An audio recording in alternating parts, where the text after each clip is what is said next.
Hello, ladies and gentlemen. Welcome back to another episode of GeekVerse podcast. I am one of your hosts, apparently the still Dr. Phosphorus Taylor Field, and I'm joined by... I'm the truly terrible trailer, Kirkland Patzer. Hey, I'm the Adam Harcaster Dilmas. Yes. Ladies and gentlemen, we are here because there's so much news to be talking about. Cannot wait to get into all of this stuff with you guys. But before we do, a few little plugs here for you. Check us out with your internet connection. The search bar, GeekVerse.ca is our home base. GeekVerse is our Twitter. GeekVerse is our Facebook. Check us out on our Patreon. We can get ad-free exclusive early episodes available there. I have to shout out our amazing Patreon producers, Aaron Braden, April of Darkness, Jack Grant, Muds, Sam, Superbad Mike, God Loves Me 69, Jeremy Renner. You folks are fantastic, keeping the lights on for us. We love you. Outside of all of that, we have some wonderful things that have been dropping in the past little bit. We got Star Wars Skeleton Crew. Me and Kirk are going to be tackling the episode 3 review for that this week as well. We have War of the Rohirrim, Kraven the Hunter. We have so many movies, so many things popping off. On that note of movies, what do you have cooking over there, Kirkland? I have a very special niche solo review for September 5, if you are interested in hearing my thoughts. And it's mostly just the experience, I think, is what I'm talking about. But, there's also a movie review in the back half of that episode. But, yeah, go check that out. That was a fun time. My first ever solo review. Historic. And, very First time historic. ever. Yes, and Like Davy I've Jones. only gotten once every I've only 10 gotten years. positive feedback so far. So a lot of people have been digging that episode. Maybe I'll have to do another one. Maybe the next Monday mystery movie. I might have to just keep dropping these solo reviews. We'll see. I heard the Hobbit might be your next. Yeah, we'll see. If I go to a mystery movie Monday and it's like an extended edition for The Hobbit, I'll sit through it. I'm sure I would, but we'll see. Maybe one day. I feel like, that's one that even if I'm going to assume most people listening don't care or even know what September 5 is. But if you are a GeekVerse fan, I feel like you got to check out that episode. It's just a very fun story in the first half an hour. And yeah, it's historic. It's Kirkland's first solo cast, and he did a great job. So everyone go check that out. Thank you, Dylan. And on the note of cooking, what do you got cooking over there for side quest, Dylan? Yeah, good to bring it up. So people may notice where's SideQuest? Where's the episode this week? Things kind of got all moved around. Me and Taylor were a little confused about the release date of Indiana Jones. Turns out that it released on a Monday, I guess, and then they had like early access if you pay $40 to release on like the Thursday. So we both thought it released on Thursday. We're gonna have a review ready or like impressions on Monday. But we haven't. I've played the game now. I don't know if you have, Taylor, but it didn't come out till Monday. So we're gonna push that to next week to give ourselves more time. So no side quests this week, but you kind of got that bonus episode that I released on the weekend. So just kind of awkward. But like I said, next week you're gonna get 2 episodes. So it's kind of all gonna work out. You're gonna get Indy as a solo episode, and then you're also gonna get Game Awards, us covering that, and probably throw games we've been playing in there as well. So just standard side quest episodes. So yeah. 2 episodes last week, 2 episodes next week, but like none this week. Kind of weird, but it all works out, I hope, for everyone listening. Stellar. Love it. Well, Don't forget Creature Commandos as well, Taylor. Creature Commandos. What about Yeah. Dexter? Busy That's Thursday, coming you out and I. too. Dexter, right? yeah. Dexter. Coming up Friday. Yep, that's right. Great name drops. Lots of stuff that's just cooking. It's It's a good time to be tuning After into 9 the as well, Geekverse. this Sunday. After 9, how can I Good forget? shout. Yes. It's a good time to be a listener at Geekverse Podcast. December is definitely the month to just listen to the show. It's a good time. But with all that said and done, do you want to get it right into the news? Do you want to do a quick brief, like what have you been watching and just like quick fire it, or do you just want to go right into this big main topic? What do you guys think? I'm very low on the what I've been watching. I have a couple things, but I might even just push those to after 9, to be honest, because they might be relevant for a perfect. discussion there. So I'm fine with that. But we did get one Patreon question that could be a good little icebreaker warm up if you want to do that right off the Yeah, top. let's do that. I like that Let's idea. do it. Yes. Now let can me pull it look up. at If I've been you would watching like. September 5, if anyone's interested. But I won't talk about that today. Oh, that's so funny. I'm assuming you're talking about the Dalton question Yes. in particular. Okay, perfect. Who wants to take it away? Yeah, well, Dalton What's the Kohler question? asks favorite Christmas movies. I like this yes. question because it's just 3 words, very to the point. Yeah. No preamble, no post-amble, no his personal, just 3 simple words. I can go first here. I feel like I don't know if I have any like deep cut interesting picks for this. I feel like I'm kind of the boring guy who's just like, yeah, Home Alone's my favorite Christmas movie. That's the only one I watch every year. So, or the both of those, and then I don't venture past two, of course. I mean, when I was a kid, I It's a really good place liked to start. three, but I haven't watched it super recently. I don't think it holds up super well. I feel like since we did that retro on the night before is what it's called, or is it Yeah, the one with Seth you got it. Rogen and Yep. crew? Night before. I feel like that has been a yearly watch for me now, and that one's really good.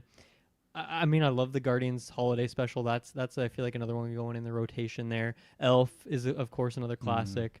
But yeah, I feel like it's really just Home Alone. That's the one I'm a diehard for, and I feel like I haven't watched the original Grinch in a long time, but I love the Jim Carrey one and all his craziness there. I'm probably gonna rewatch that one again soon. So. Yeah, just like the four probably most popular Christmas movies are like my favorite. So not too many deep cuts there, unfortunately. Yeah, I'm pretty similar. I feel like my big hitters would be Jim Carrey's Grinch, Elf for sure. This year I watched Night Before pretty early, Nice. even before November. I was getting excited, I guess, for the season. Well, also Netflix was like, "This is leaving in 5 yeah, days." see, that's So why I feel like- watched it. I was feel like talking to everyone- Travis about that. Yeah, exactly. So that one for sure. Nightmare Before Christmas. That's always my Christmas movie. I prefer that one over like the Halloween side of the side of the things. I feel like there's some debate on if that's more of a Halloween movie or Christmas movie. I definitely think it's more of a Christmas movie. But what I've else? never seen that movie. Are you serious? Is that Nightmare Before crazy? Christmas? That is crazy. That's crazy to me. Taylor, what do you think? I think that's insanity. I feel like in the early days of the podcast, like I wouldn't have been too surprised by hearing stuff like that, but I feel like you've really been doing your research on just like the big, Yeah, like popular movies that a lot of people have seen. Like you've been doing your. there's so many You know, your movies. homework. I It's can true. only do so much. But that is one I should. That's interesting that you think of it more of a Christmas one. Maybe I will Yeah. put that on this holiday season finally. I want to hear your opinion on it too, if you prefer it over, the Halloween season or Christmas season. I will But share. It's also like a once I pretty check it short movie. Like it's a pretty easy watch. out. Okay. Nice. And yeah, it's good. I also kind of throw like Harry Potter and stuff in the Christmas seasons. I'm usually watching those over the Christmas months, but again, that was another one that I watched early. Shay and I binged through those. I was sick for like a week, so it was just like I'm just gonna lay and just watch this. So did that. Other than that, honestly, just like a couple random like Disney movies that I always like watching around the holidays is something like Frozen, specifically Frozen 2. I truly love that movie. I like Frozen 2 more than Frozen 1. Just like wintry type movies are usually just fun to watch when it's cold and you're getting all snuggly and cozy inside. So yeah, but definitely like the Home Alone, Grinch, Nightmare Before Christmas. Like those are like every year, I would say. Night Before. Of course, that's one that I kind of threw on there ever since we did that retro as well. But yeah, no, I feel like I've been kind of lacking, or not lacking, slacking in the in the holiday movie watching avenue. Like Shay and I just haven't really watched much since like even before December when we were watching a couple of them. So yeah, now that things are kind of winding down a little bit, slowing down at work, maybe we'll just start getting more into the holiday festive mood because. We're going to blink and Christmas is going to be here. It's already the 10th of December today. It's pretty crazy. What? True. What? So I got to go to the mall. I got to do my shopping. my Christmas movies, yeah, I'm like Home Alone, Santa Claus. Those are the classics, and I'm definitely watching those every single year. But the other ones that sneak in there, Love Actually, The Holiday, Jude Law, Jack Black, Cameron Diaz. Oh my goodness, that was a good great one. Polar Express. Aside from everyone kind of looking like they're blind in that movie, it's actually a really, really good time. Isn't that the score is movie where phenomenal. what's his name? What's the Tom Hanks is like It- multiple characters? yeah, he like mocaps like everyone. Oh, Yeah. I did I not just know found that. out. I just found that out this year. Yeah. That is a fun Christmas fact right there. I always hated that movie. The animation just creeped me out. The as a animation is young lad. weird, but I think the message in there and the music, it's so good. It's so good. Elf is another one that I really like. And what else do we have? Any Bionicle specials? Any Christmas? I feel like that has like a Christmas special or something that's just a banger. Not to my knowledge, but that is definitely that's a banger, all right. I'm a big fan of Jim Carrey's The Grinch. I love that movie a lot. We watched that one a couple days ago. That's just so good. It's so much fun. What else is there? Christmas Vacation. Chevy Ooh. Chase. That one is just. I feel like that's a classic as well. I've been trying to get into a little bit more like the Hallmark movies this year, but a lot of them are just so bad. So bad. So I feel like I that's think the I'm gonna- appeal of them, is that they're bad. I guess so, but I just wish that we had the quality Christmas movies. I'm not itching to go rush to the theater and watch Red One. That apparently, like, what did The Rock say? He's watching IMAX Dune, and I'm pretty sure it was Dune. And he's like, "Oh, this could be Red One could be like the next big thing if we put it on IMAX." And it's like, this is- Just as sure as a rock is covered in chills already. that's exactly him at the theater. Oh man. Well, he's wearing like the red one hat though, like his little elf hat versus the cowboy hat. Oh, for crying out loud! But yeah, those are some of the Christmas movies that I really like to get into. I feel like. Do you guys have anything else you want to add on the Christmas movies? No, sir. Travis dropped me another question from Mike that snuck in there, and I feel like I gotta answer it. If you guys are okay with that. I'm Very not okay with confused it, right of now. course. No, okay. Sorry, Mike. You're out. A lot of You're out, sussery Norman. going on right now. Well, he was asking, can I get Taylor's wicked thoughts in the What Have You Watched segment? And I feel bad because I didn't see this when I was talking about axing the What If. So I'll make it very short for you, Mike. Very, very short. The movie was fantastic. Absolutely loved it. And like I said, in my experience wasn't ideal at the start because the fucking Moana 2 crowd was there and the lineup was long, and so I got in late to the movie. I missed the whole like opening song, and I spilled my popcorn because people don't know how to suck in their legs in the chairs, and it was dark, so my drink fell out of my hands and rolled down out. I lost the No. drink. Like the It was fountain gone. pop? No. It was a vitamin water that I bought. It had the Oh cap. my gosh. So that fell out of my hands when I tripped and spilled my popcorn, and the drink rolled the fucking Oz out the Out the gone. Oz. So I was super pissed about that, and I had to eat this small popcorn with seasoning with nothing to like dehydrate, like to like thirst quench, right? And this is a 2.5 hour movie, so that was rough. But once I sat down and actually got into the song, it's like, okay, I'm grooving with this. Like, I'm loving this.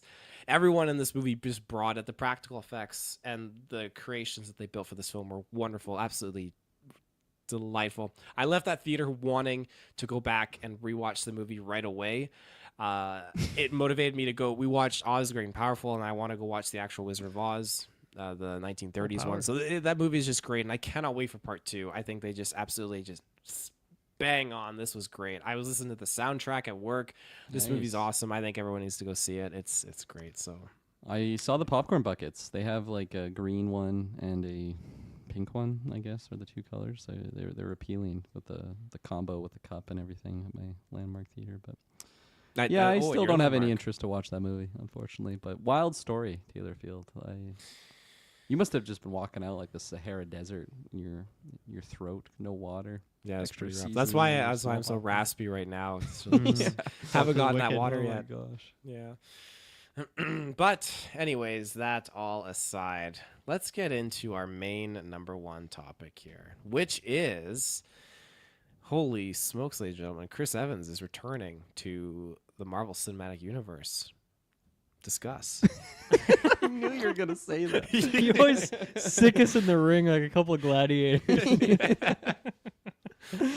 Oh man. I feel like this is very funny to me, the timing of this, because just recently the three of us did a bread and butter this month's bread and butter topic, or was it November? Either way, it was bread and butter that we did recently, in which we discussed. There was this article from months and months back that said there's going to be like, I already forget the number. Was it 50 or 60 people are coming back for the next Avengers movie? And we did like a long list. We charted out who are all of these people going to be. And when we got to Chris Evans, we're like, that's not happening. We just like very quickly moved past him, and I don't think we put him on the final list at all. So it's funny that out of the few confirmations of people that we have in this movie, now that he's one of them? And like, sorry, is this officially confirmed or is this still like scooper status? Where are we at with this one? It was seemed like pretty legit to me. Let me fact Pretty check legit. right now while we're talking about Yeah. it. I don't my sources that relayed this information to me are maybe in question lately with some their information. I think Kirkland can speak to that. I'm clicking the source right now. Let me get the Okay. juice. Go check the source. But yeah, I mean, this brings up a lot of questions. One, it's fun and it's cool. But yeah, there's a lot of ways this could go, right? Because he just recently came back to play Human Torch. I don't think that's what we're getting in this. I don't think he's going to play that bit role again. I think not even that it would be like, you could always do different multiverse version. Of course, one didn't survive to the end of that movie in Deadpool Wolverine, but I don't think that's what we're getting. And then it's like, okay, is he doing Cap again, or is he coming back as a villain in the way that Downey is, and like that could be your leading villain pair or something? Is Downey and Evans playing different versions than they have before, which would be super duper fun, and I think that'd be fun for Evans. He has done a little bit more villainous stuff in the years since playing as Captain America, of course. So I kind of feel like that would just be a layup. Like throw those two heads on the poster as like the two villains of it. Like I think that could be really cool and interesting. Do I have a pitch of who that villain would be? Not necessarily, but I think that would be a more fun route to go than just him coming back as Cap. I don't know. Do you guys think if just kind of narrowing it down to like if he was Cap again, do you think it would be a multiverse situation where we get like a young fit Cap again and he would be fighting, or would he be like the old one and he's just like in here and gets like killed off or something to have like a big death that like fuels everyone? I would say definitely not the latter of those options. I think that although he didn't die after Endgame, it still felt like the final goodbye in a similar sense to Tony. Like Tony was a big emotional goodbye because he sacrificed himself, but still saying goodbye to old Cap, it felt like that, like we were closing that chapter. So although it's different and one of them lived, one of them died, I think just the goodbye felt very similar. So I think it would be a terrible idea to just bring him back, just get murdered like instantly by I don't know, let's just say Robert Downey Jr. or something. It could be like a good Right. moment, but I don't know. And like that's just my initial thoughts. Maybe they can do it in a more eloquent way that really sells me on it. I won't judge it until I see it if that is the case, but I think it would be, I don't know, because I have like weird thoughts on this where right away it's just like, okay, that's kind of like the easy cheap, well, it's not the cheap option, it's the easy option. Maybe throw out a bunch of money to get Chris Evans back, and that like we already got Robert Downey Jr. for infinite money, and getting Chris Evans back, like just having those two faces on the poster, like that's definitely gonna get buzz and like definitely gonna get butts and seats having those two back. So like right away I'm like, oh, that's just like the easy play, but it's also like, fuck, it's gonna be so like hype though. Like if it is a really big setup for, I don't know, more villainous side to these two individuals. So yeah. Lost my train of thought there. I'm sorry. Discuss. Someone. The table have turned. So him coming back, I think that okay, we've seen the dynamic where he's squaring off against Robert Downey Jr. in Civil War. And I think having that kind of dynamic repeated, I don't think that they're going to tap into that. Now, they've tapped into him being his other self, his Fantastic Four character, which I think the Human Torch, I think that's great. Sure, absolutely. You got to do that. And they did that. So all that's really left, I feel like, is for him to come back as... If he comes back to get killed off right away, I feel like they've already done that as well with Captain Carter coming back in Multiverse of Madness. So I feel like him coming back to take up the mantle of Captain America, period, may not be the case. In my kind of hunch and inkling is that if he comes back, he will be another villain in working tandem with Robert Downey Jr.'s Doom, or competitively or something like that. I think he'll be another different character than what we're expecting him, I guess, to be, like that hero. Thank you, Taylor. You reminded me of where I was going. I feel like his return will be something similar to what Downey's kind of situation is, and whether that be this is just an evil version of Tony Stark, or like a variant or something, or a completely different character in and of itself. I think that both of them will kind of be the same in that sense, and I think because we already have RDJ back, in like the Doctor Doom role, I think I feel like it would be the variant variety, and I think the Chris Evans appearance would be the exact same. So Yeah, I guess it could be like a classic Marvel mind control situation. Like they could bring him back as Cap, but then I also have him as a villain via like a mind control thing. Because I don't know, I feel like it would be hard to buy. Like it makes this turn. Like if we're going down the road, the Doctor Doom in this universe, or the one that we're getting here, is like a variant of Tony Stark, and it's like an alternate timeline. Like that makes more sense. We've seen the pieces of the puzzle that could lead to that, but I feel like with Captain America, that might be, I don't know, might be jumping the shark a little bit in terms of like believability for what we've seen for the character.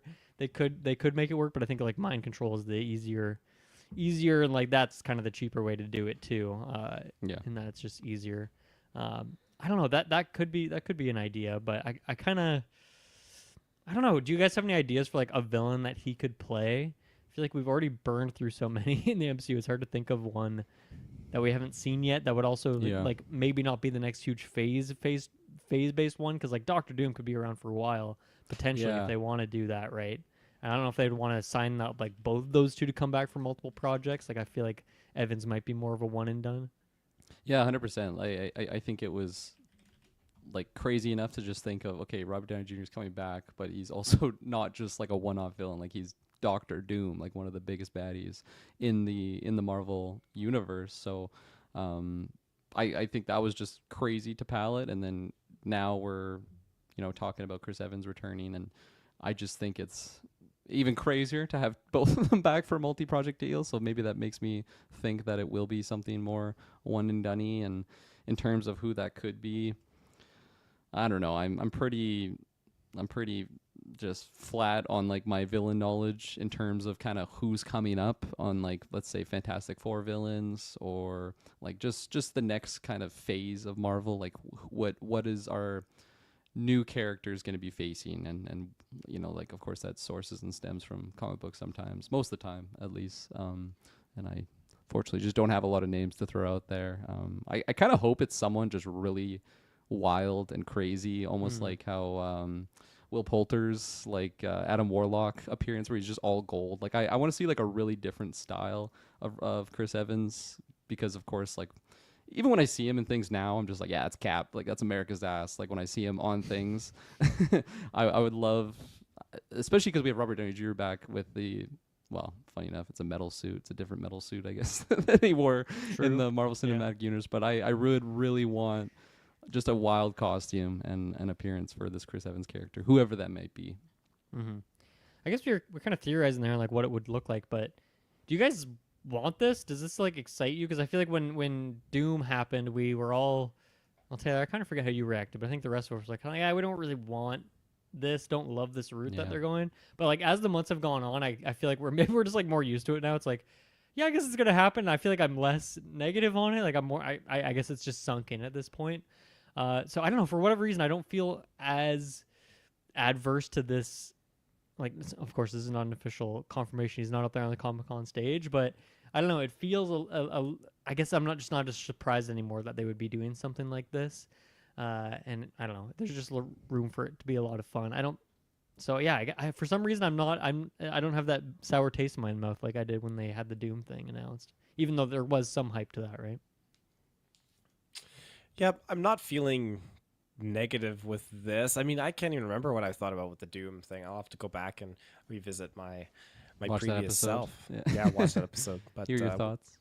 With this, I don't know. I think it's kind of exciting.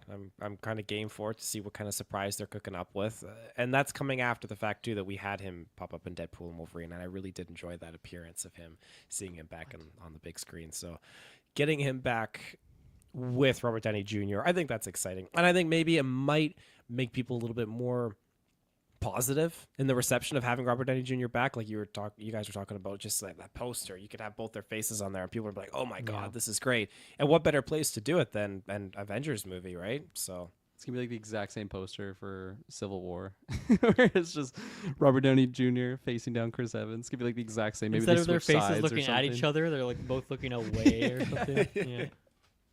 That'd be That's funny hilarious. to compare the two. But no, Dylan, I think you like nailed it. Because I was very much like how you were saying, like, I don't know, put off by the Robert Downey Jr. news coming back, but maybe just time has gone on, and just knowing that we're gonna be recycling these actors that kind of were the Mount Rushmore. You know, you live long enough to see yourself become the villain, or more or less the quote from Dark Knight. I Die the apologize for hero or paraphrasing live, that. live Yeah. long enough. Yeah. Sometimes both, I guess, in the terms of these guys, Yeah. right? But yeah, no, I was very, very different, I think, on my reception to seeing this news. I think it's also just, well, we got Downey back. Let's get Chris Evans in there. So that's a nice pairing, or maybe just, I don't know, just them going at each other. Like I'm just maybe curious as to what's going to happen there. And I think it's also just, yeah, just giddy over the idea of getting like some of these iconic characters back, and maybe not in the same shoes. Well, in the case of Downey, it's definitely confirmed that it's not that. But yeah, just for whatever reason, I'm more open to it now, and we'll see if there's another big announcement, like coming up of just another character that's recycled. Waiting for the Elizabeth Olsen, I guess, confirmation that she's coming back. I'm always going to be Just down for those that. two and her as a team would be so random, but they're just going for like the big numbers. Yeah. I guess one thing with this is like, if it is them being villains working together, or I guess there's two sides to that. One, they could both be villains that just aren't working together, like just both in the world and have like separate goals that are both against our heroes. I guess I wouldn't want them to be against each other. I just feel like we've seen a lot of that, and I feel like we've built up so much potentially. I mean, we don't even know who our current Avengers team is, but we've done so much work since Endgame. Tons of projects have come out, and I feel like I want those people to shine to some extent. And I guess I wouldn't really want the core conflict of the movie to be, oh, okay, Evans and Downey are going at it again, or like a villain thing where they're working together, but then like inevitably they break up, and then Evans works for the good guys and helps take down Doomsday. And like I feel like I would really not want that. Want to just feel like retreading the same old ground. And then it's also just kind of boring. It feels kind of like the easy solution. I think it would be really fun if they were both villains and they were just like best friends, and they're not, disagreeing. Maybe they have little disagreements with each other, but like just being really buddy with each other, and not always like, okay, fine, I'll work with you, but like I really don't want to. And the way in like Endgame or Infinity War, even when they're just really reluctant to work with each other, and that's a really hard moment to build up to. Like, I don't want any of that friction if they're going to be villains together. I want them to just be like, just chewing the scenery together and having a lot of fun with it. So hopefully that's the route we go, because I still think there's so many other characters that deserve some spotlight, and like they've already got tons and tons of spotlight. We don't need to go back there. I feel like with Downey being Doom, it's already going to happen. He's already going to have a ton of screen time. He's going to be like the next Thanos, right? Potentially, maybe not to that same extent in terms of how many projects he'll be in, but yeah, that's I guess one fear I have. Do you guys have, like, if the dominoes keep just falling and we keep getting more and more people coming back, is one of the things maybe they're potentially trying to gear up to do is like, we're bringing back the original Avengers team, but like they're all playing evil characters? Like Widow, she's obviously gone now too. Like, would she come back as another villain character? And I don't know what you'd do if, like, okay, Hawkeye and Hulk and Thor are all bumping around still. I don't know how you would, like, other than, like, maybe, I guess all those characters have a reason for not being in the current fight against Doom, depending on the situation. Hawkeye's retired. Hulk, I don't know. He's always around, I guess. That's the one that's hardest to explain. Thor could be off on some other planet somewhere. But, like, then you could bring those actors back. That might be a little awkward and weird if those characters are still, like, around and relevant. But even to your point earlier, Kirkland, like, Captain America's still alive. He's still kicking around. He's hanging out, just dancing all day long. So I don't know. Do you guys see like a ScarJo announcement being the next thing? Do you think they'd go that route and do like the original 6 are back, but they're bad this time? They're the Insidious 6 this time. It's a wild like pitch. I like that, honestly. It'd I make think money. it could be pretty juicy. I don't know if we'd definitely. love the concept, but it would make money. maybe I'm just also appealed to the, you know, fallen hero type of archetype of just like, yeah, whether it's someone like Anakin like going to the dark side or just other versions of that. I feel like that always interests me.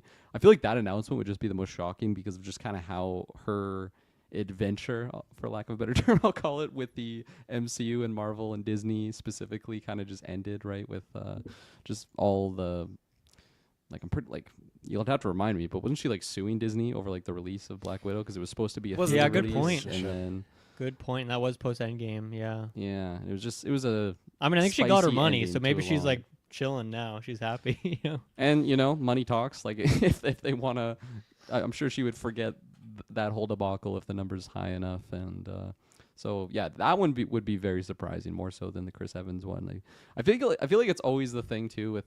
Ever since the Downey announcement, it's like, okay, well, it just seems like a Chris Evans one is like somewhat inevitable because he is still around, and of course he appeared in Deadpool, so it seemed like his tie was already really, really close. But something like ScarJo Yeah. for me is just it feels like a distant possibility. Well, but especially too, like all those, you know, some of the Captain America movies, Avengers movies, all of those were Russo brothers. And after Right. the Russo brothers pieced out after Endgame and made their other stuff, Chris Evans appeared in what, 2 of those movies? So I think at least Yep. one, but I think 2. Right. So obviously there's that connection there is really strong. They've worked together a lot, and so I think this is a lot less surprising now knowing that the Russo brothers are in fact back and they're the ones doing this duology of movies here, at least. Because yeah, that's just like a primed actor to bring back for that kind of thing. So that also I think leads to that making a lot more sense. I like what you said there, Dylan, about these people coming back and kind of shafting new up and coming actors and actresses that are trying to make their mark here in the MCU and give their all into these new roles and these new heroes that we've had. And I know Sam things have been a Wilson gets little- like 3 minutes of screen time or Yeah. something stupid like that. Harrison Ford, like, he needs more screen time. It's definitely been a little bit tricky with Disney because you have all these new heroes and not all of them have really taken off with their movies and in particular. And so I think that definitely leaves a sour taste in these business suits and these boardrooms. Like, well, we need to play it safe. We need to make money. Like, what makes money? Well, let's bring back the face of Marvel, Captain America, Steve Rogers. Yeah, I just think that what you said is pretty unfortunate if they keep on progressing down that route, but I digress. Was there anything else you guys wanted to add on this topic?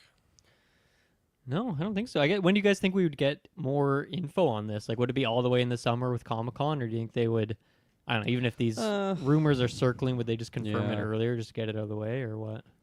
I would imagine that something like this, if it's already kind of leaking out through the cracks and crevices, I think we're going to be getting something a little bit more solid before Comic-Con. Comic-Con do like the big suit reveal, you Yeah. know, and like the similar way that it went with Downey True. with all the millions Yeah, they of already got actors their that big they had on moment with screen. Downey. Like the fact that Yeah. that didn't really leak at all, right? That was pretty crazy. Yeah. Yeah. That's true. Cool. So, our next lovely topic, if I can pull it up here. I got like multiple pages here with different topics. Nice. Oh, also, the source was The Wire, and it was no, wrong. That's the show. The source is therap.com. It was an exclusive. I believed you. I feel like there is something called the Hollywood Wire or something like that.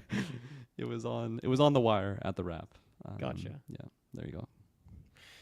So, sticking into the whole Marvel theme right now, we're going to be looking at taking a first ad break, and we'll be right back.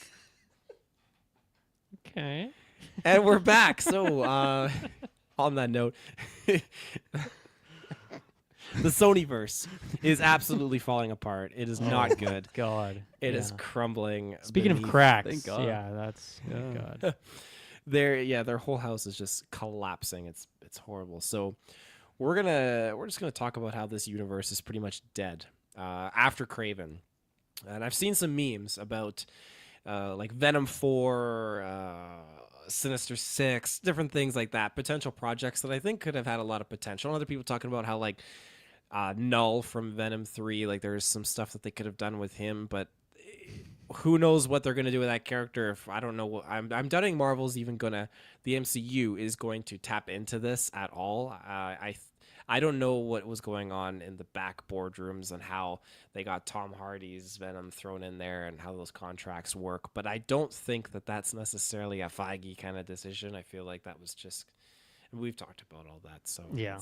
I digress. But the fact though that they're just kind of like giving up, like what happens after this, like after Kraven comes out, Kraven's gonna bomb, and then do they just sit on their IPs? Do they sell them? What do you guys think? I mean, I think they just licensed them out to MCU probably for a while, and then I mean, I don't know, I forget what the year number is, where you have to make a movie every however many years, or like you just lose the IP, something like that, right? I feel like that, they would keep doing that, but presumably they'll just like hang on to this unless they. I mean, it seems like money-wise, they've had a lot of issues recently, and like I don't know, maybe they would look to sell. They could make a lot of money off selling Spider-Man as a character, but I think, like I don't know, just license. It's easier. You get a chunk of money. You don't have to do anything at all. You just sit there. That seems like the way to go. But yeah, part of this, it seems like Kraven's gonna be the last movie in this universe. And there's even like another. I saw a post today in the GV Discord that was just like, it turns out Kraven's actually doing worse than the initial tracking in terms of like where it looks like it's gonna do on opening weekend, like Madame Web levels, which is, or even less than Madame Web levels. I think the article said, which is Yeah. not Made what me you think wanna back see. to our predictions. I'm pretty sure the number I gave was like 11 or something. It was pretty damn Very low. and Yeah. So It's kind of near where it's projecting. So, Yeah. not too crazy off the mark. yeah, crazy. I was thinking about Madam Web now. My gosh. Yeah, no, I feel like it's like business suicide if they ever wanted to sell Spidey. Like it just seems like that is like an infinite money glitch just having that property. So I definitely would agree in just them licensing off like that seems like I don't know, just like an easy way to stay afloat. And especially I feel like trusting it out to like MCU and stuff. Mm-hmm. Say what you will about like the quality of the movies, they at least know how to make money off of them, whether that's through merch and dice or just the attractions and stuff that they do at like Disneyland and stuff now. Like that's a whole thing in and of itself, just Right. going on. Like Spidey is so massive in Disneyland, so I just feel like, yeah, if they're able to get more appearances with those types of characters in just other Marvel movies, and that would be under, of course, like the Disney banner. So I would say that would probably be the most likely outcome going forward. Eventually, I they'll be guess- making their attempts at rebirthing this, I'm Yes, sure, at some point someday. in time. But hopefully, we have some time. Yeah, I mean, I feel like the strategy of just like keep pumping out animated movies, make your next Spider Verses. I know, like I think that second movie did quite well at the box office. I think it was also very expensive. So who knows how where like the profit actually was on it. But if they can like reel that in and like treat the artists right and just like keep making those, cool. You're making a profit. You make hopefully one of those every like 2 or 3 years. And like you don't have to go to the length of Spider Verse. Just do some other animated stuff. Keep cranking that stuff out, and then just like license out the character to like appear in MCU stuff. Because yeah, if you're not doing your own like live action movies, you're not gonna have like the crossover stuff, which I feel like is half the reason a lot of people see these movies, is like the chance that maybe a Spider-Man or another character will pop up. Right. But then it's like, oh no, it's just Kraven in his own movie and Rhino, and then there's no one else, which happens sometimes too.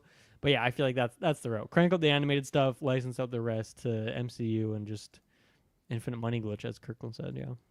I feel like the timing of like just getting that, of like they're not moving forward after is it after Craven? I guess so. Yeah. Yeah, That's that's the the last last one one. that's talked about. I feel like it's also just like showcasing the lack of faith that they have in Craven, and like it also just for a general audience member, if they're like thinking about going to see Craven, but then they see this news, it's like why would I go see this movie now, right? Like, unless I was like really interested in the trailer and like specifically what this is, them just the idea of like, oh yeah, this looks like it might be a new character moving forward, and in this it's a weird case study I'm kind of setting up of like someone that's really invested in the Sony universe, but 'cause it's I mean, kinda hard to anyone who's imagine, but- invested would also know that like There's nothing announced after Craven. Like to Yeah, your point, I think that might be true. like an excitement of like, oh, what's the post credit gonna be? But I feel like it's probably Yeah. not gonna be anything because they don't have anything to go to. They're done. Totally. Yeah. It's just weird. Back in the day, I remember when they made these announcements, and I'm confident that they got a lot of flack back then because we weren't impressed by it, and we still aren't impressed by it. But they went ahead and they stuck to their guns, and they put out all these different projects, and now they have to reap what they sow, I guess is the term I would use for this. So it's Gotta fill their unfortunate. bankers boxes and find a new job. I find a job. Yeah, that's right. They should have ended on Venom Last Dance. Yeah. That would have been a much better. I mean, not that it like closes out the universe in any sort of coherent way, but just the title of it, the idea, it being the trilogy, it being the only successful of the live action stuff. Just Yeah. close it out with that. That would have been the way to do it, I think. Well, especially because Craven feels like it's kickstarting something with the story, like a new adventure. Right. Yeah. No, we'll see after the review, but maybe they should have just backgirled this one and just tax right Oh. off. Wow. Tax right off. Don't I mean, let if it's any of this projecting stop. for like fucking $12 million, and they're already closing down their doors in the whole Sony universe. Hopefully, like, it had a small baby budget. Like I feel like Aaron Taylor Johnson is like your main man. I don't know if he's like, he's not asking for Robert Downey bucks to star in a movie, right? definitely. Maybe when they rebirth the Sony universe, Yeah. and they want to get him back as a different character. I think the budget is estimated 110 million, making it more expensive than Sony's other non-Venom How? movies. When I'm seeing this trailer, I just see a guy jumping around. I don't know. I That don't know where Rhino that's coming from. CGI is at least a few million right there. Yeah, Oh, yeah. true. That's an Absolutely. insane budget. That's like more than Madame Web made at all, I think. So Let's all think you're back to Mm-hmm. Godzilla minus bleak. one. Nice humble. What was it, like $10 million budget? crazy. Phenomenal film. Yeah, just insane.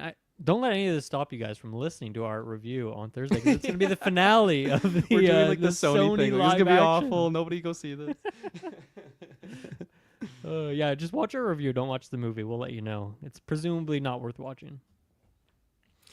Yeah, I'm glad to see that this isn't gonna like hurt Aaron Taylor Johnson's career because we're gonna talk about another project he's in 28 later. years later, yeah. Yeah. So, I mean, I love that actor. He's fantastic in everything he does. And I think he's gonna really bring it in this role. I really do. But I would love to be a fly on the wall for that interview because you got a guy, you got his agent coming up to Aaron and like, hey Aaron, ATJ, I got a role for you in another superhero project. Oh, am I back in Marvel? Like, well, kind of. You're in the Sony Marvel movie. And guess what? They're not doing any more projects after this. It's dead. So it's a clean No way cut. they would have told You're- him that. There's no way they would have told him that. Or you don't have to worry about like a 5-movie contract or anything. This is a clean cut cash deal. Like just trying to sell it to I him. bet it was like the who was it, Sydney Sweeney, that like didn't know that, or I don't even know if that was a rumor or not. If it was speculation, she didn't know that it wasn't in the MCU. I just remember that being discussed. Maybe it was the same thing with ATJ. He thought he was in the MCU, but unfortunately, no dice. I think that. I guess yeah, he's I already think that been in the MCU, right? Good old He has. Pietro. He has. I think that was Sydney Sweeney. I think she did talk about something similar to that. S Bubs in the chat. Didn't they reshoot a ton of this movies? That's probably the budget if they're filming like an extra half movie on there. You don't want to see a lot of reshoots. That's a No. dangerous game. One and Yeah. done. Just like adrenochrome. Yeah, Adrenochrome. There's a lot of reshoots there, but that's a topic for another Didn't day. affect the budget though, Taylor. Come on. No, The budget was no, the same. boosted the budget. I think. We save money by doing those reshoots. Anything else you guys have or want to drop on Craven and the Sonyverse being dead? I'm kind no, I'm of good. happy that I don't have to keep committing myself to these projects. I feel like part of me gets a little bit interested. I'm not going to say hyped or hopeful for what's going to be coming, but just enticed. Like, okay, a Craven solo movie. Like, it's been an interesting character in the Spider-Man universe, like animated series, cartoons, and stuff like that. How are they going to do it in a solo project? It's just so funny to me how like the interest level usually just goes right down the closer we get to the project, and like the more information we get, it's usually just the initial idea of what it, like Madam Web, You know, like when Sydney Sweeney was cast as Julia Carpenter, which they changed her name to Julia Cornwall. When I first got that announcement, though, I'm like, man, I was dreaming of this day. Like, I think she's perfect for that role. And then, of course, here I am now, pretty much wishing I never even caught that. And I don't like to have these thoughts about these movies. So let's take a break, Sony, and because this podcasting thing, it's like a contract with my soul. I have to watch these movies. I have to talk about them. I have to just go through the motions. And now I get a little break. So thanks, Sony. It's true. Well said. I hope that it doesn't, like, you guys were talking about other spin-offs, like you have your Miles Morales, like Spider-Man. Yeah, like don't that. I stop hope- those. No, Keep don't those stop coming. those. They can keep at those, but I mean, I really don't need like an Ezekiel Sims Spider guy dropped in a project. Like, that's not the Spider-Man I want. I want a Spider-Man, you know. And unfortunately, it seems like Marvel MCU are the ones that are doing the actual Spider-Maning, because I'm pretty sure, yeah, we got Spider-Man 4 that's been cooking up and stuff, but again, topic for another day. So, moving on from that, what do we have next, ladies and gentlemen? We have some Harry Potter castings. Have you guys seen the latest on this? I've Yes, seen you a have. couple names and faces pop in and about. The old Couple names and Hogsmeade. faces. We got the four head honchos here right now. We got Hagrid, we got Dumbledore, we got Snape, and McGonagall. So, what do you guys want to start with? Who do you want to Ladies talk first. about? Let's go McGonagall. McGonagall. What do you got for me? I saw a couple of these names. I didn't like deep dive on all of them. I didn't see the McGonagall casting. You know what? I'm trying to find it in this article too, because I did not see that as well. I saw the Snape, I saw the Hagrid, and I saw Let's start with Snape then. I got a name for McGonagall. Sharon Okay, yes. Horgan.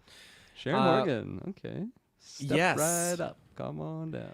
I am unfamiliar with what else she has been in, so let's look at what her IMDb is full of. Because It's gonna be so she's very tough for me familiar. just seeing these faces because, of course, Harry Potter I've just seen a million times, and because I've never read the books, the faces that I got on screen are just kind of who I see these characters as. So it's gonna be tough, you know. The old Harry line, "How dare you stand where they stood?" I feel like that might be hitting me a few times by seeing these faces, but I'm gonna do my best to not judge until I see it. But I don't know. It's tough for me to see this as McGonagall. Yeah, I think that across the board, for me, what stands out is like, wow, they're going a lot younger than the original crew, professors, whoever else that they had for those movies back in the day. And part of that I'm wondering is like, oh, is it because I watched those movies as a kid and those people looked like they were super old, but now they aren't? But no, I mean, I think across the board, like all the castings that we've seen so far, whether it's just speculation or not, is like at least 10 to 20 years younger, and especially for McGonagall. I don't know how old the actress was in that original movie. 67. She was Right, 67. and this actress looks like 40, mid 40s, 54. or something like that. She Okay, was there good you for go. 54, but Not a definitely gray much hair younger. on that head of hers. So I don't really know anything about this actress. I've seen her in like a couple things. I think the one thing that I have seen her in is Game Night. I forget what her character's name in that, but like she's in that movie.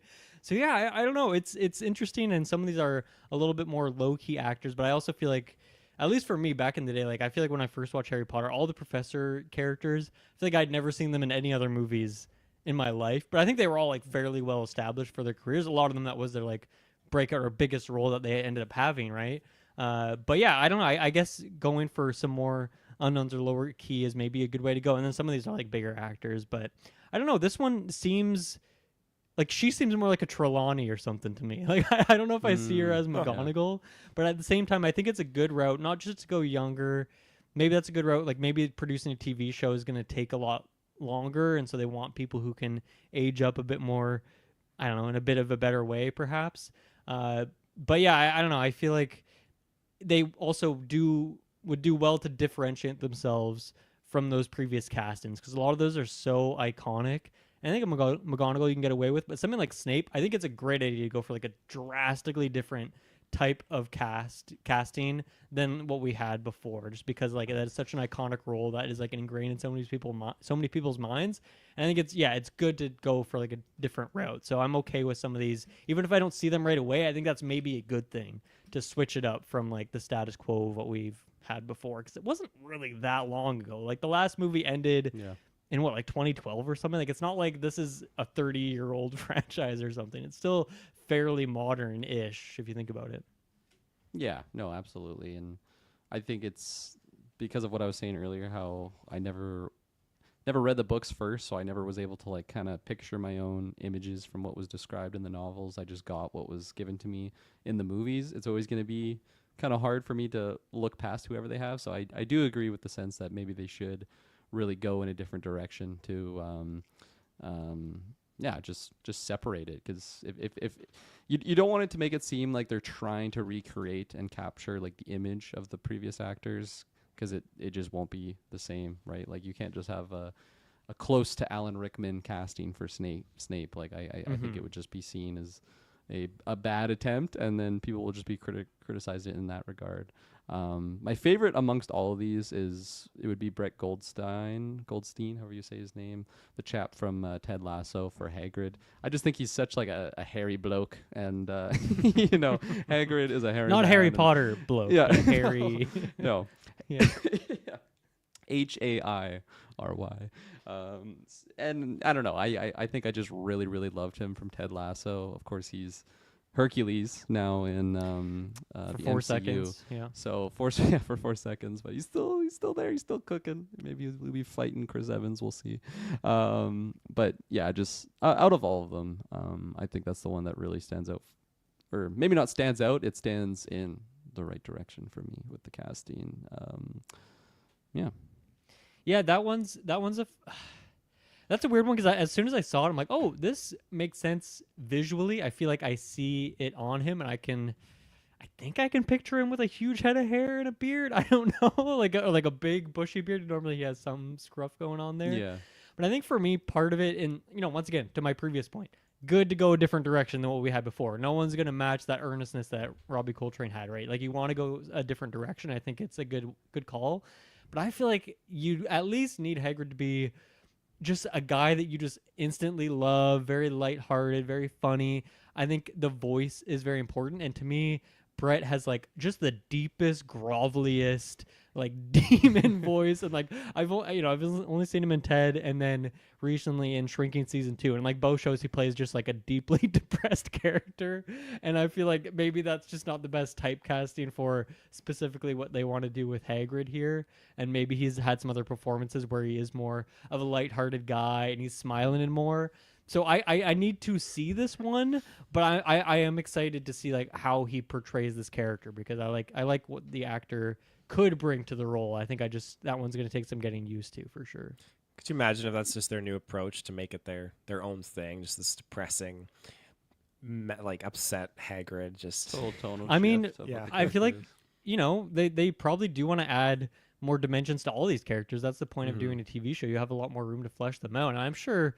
I mean, I feel like even at moments, like there are some, like when he loses a dragon and stuff, whatever is going on there, right? There are moments of sadness there. I feel like in the last few movies, we talked about this recently, like Hagrid just like goes away. He's like barely in some of those last movies at all.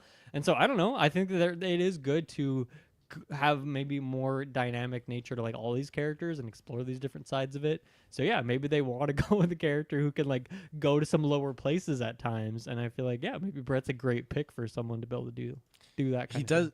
He does go to Azkaban too briefly for Chamber of Secrets, right? So I mean, you could have someone just be super upset about that. I mean, I don't know if he faced off against any Dementors that were just going after him in Azkaban, but I mean, Kirkland rewatched it 4 minutes ago, so I don't know. Do you remember?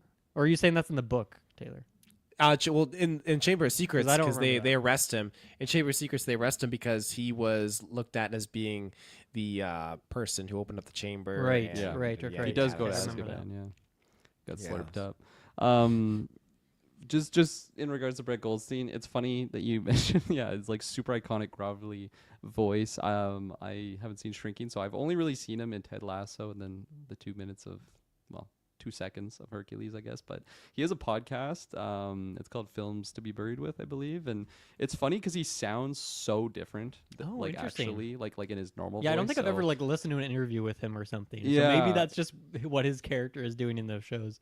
And he's so good at like that typecasting role, so I'm not surprised that like he's had more similar types of roles because he is just so fantastic in Ted Lasso as like the big, just tough grizzly guy who's got a tough. It's like he's always got his guard up, and then as you go on with the show, you find he's just a big softy underneath. And I think that big softy underneath, those moments that they have like in Ted Lasso, I think I see again like a more of a restrained Hagrid, but I definitely think he could hit that caliber. And I would also just love for him to be seen as like a great Hagrid, because I think I don't want him to just have him going in that like in that box of just being the big tough grovelly depressed character for his whole career. I don't think that'll be his whole career, but I would just like to see more of range from that guy, because I do really like him.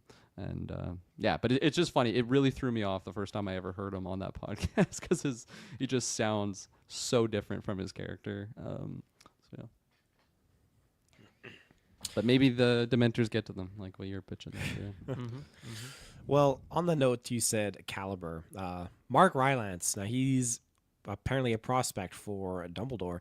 I have only seen him in one project, and that's the Ready Player One. Do you mean Mark Strong?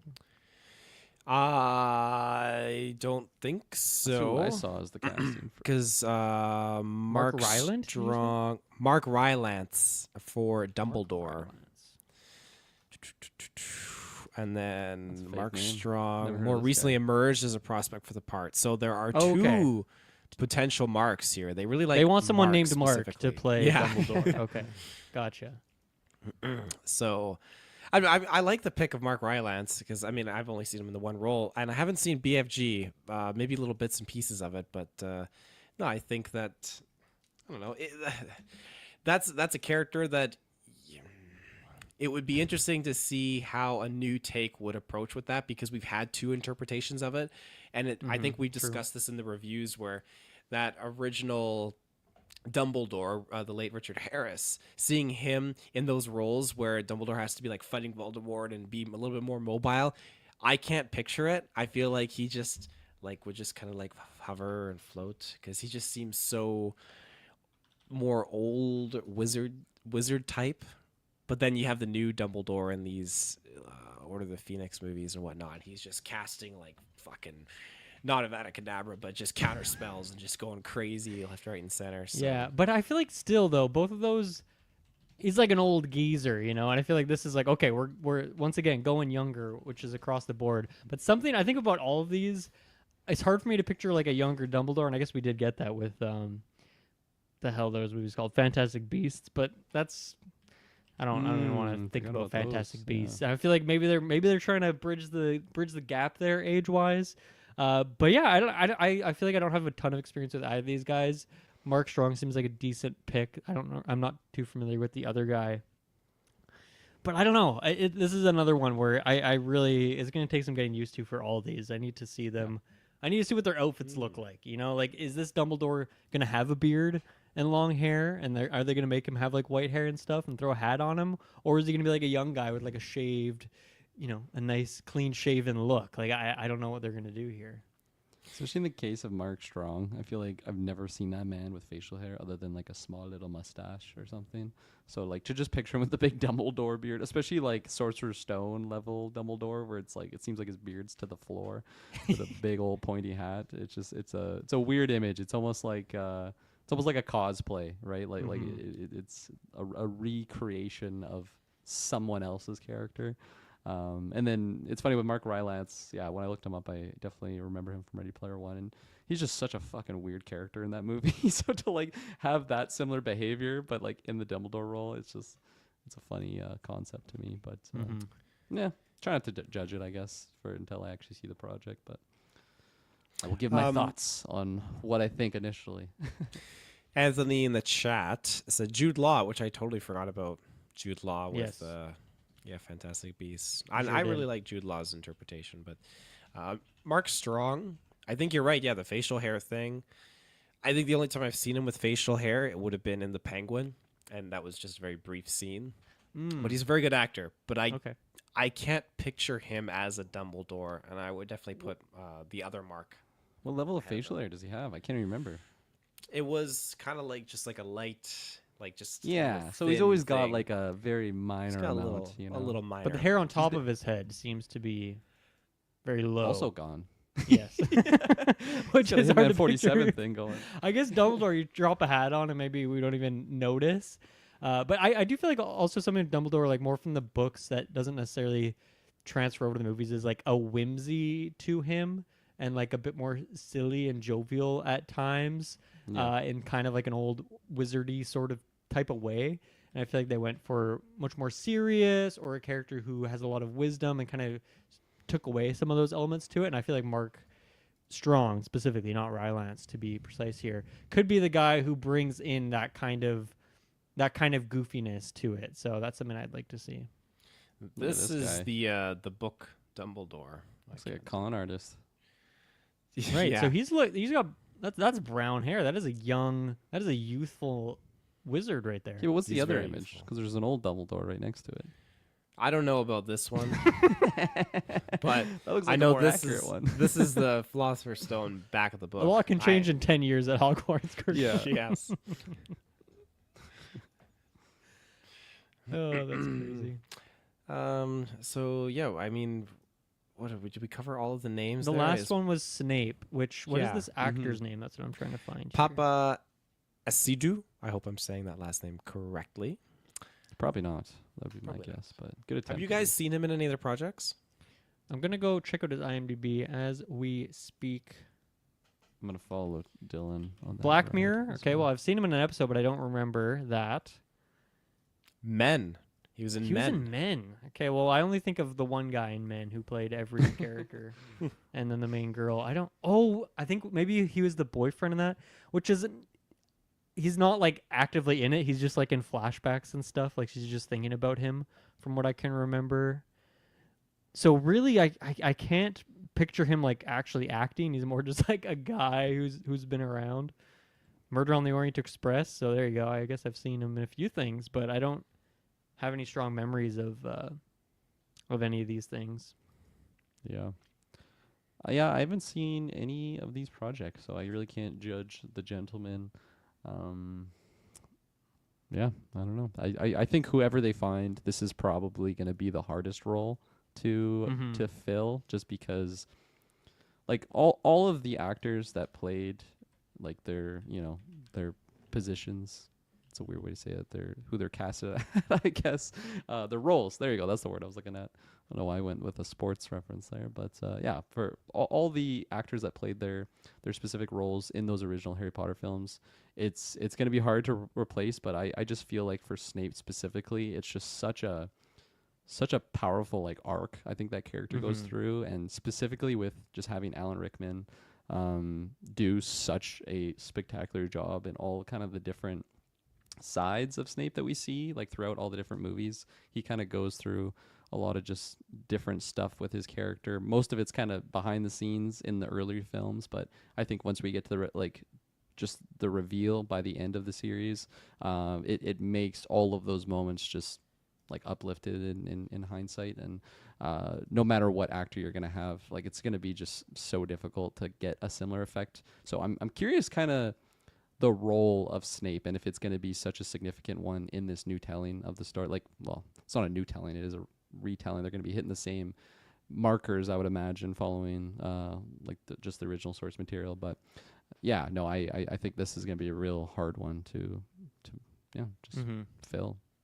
Yeah, I think that this is another one, just like the others, where I think it's a good direction to go, to just not try and get an Alan Rickman 2.0. We've talked about that so much in the Marvel perspective. Like, man, who are they going to get to do Wolverine? And it turns out that they just got Hugh Jackman to come back and play Wolverine more. Because, like, sometimes a character is just so synonymous with a specific actor that it's really hard to get away from that.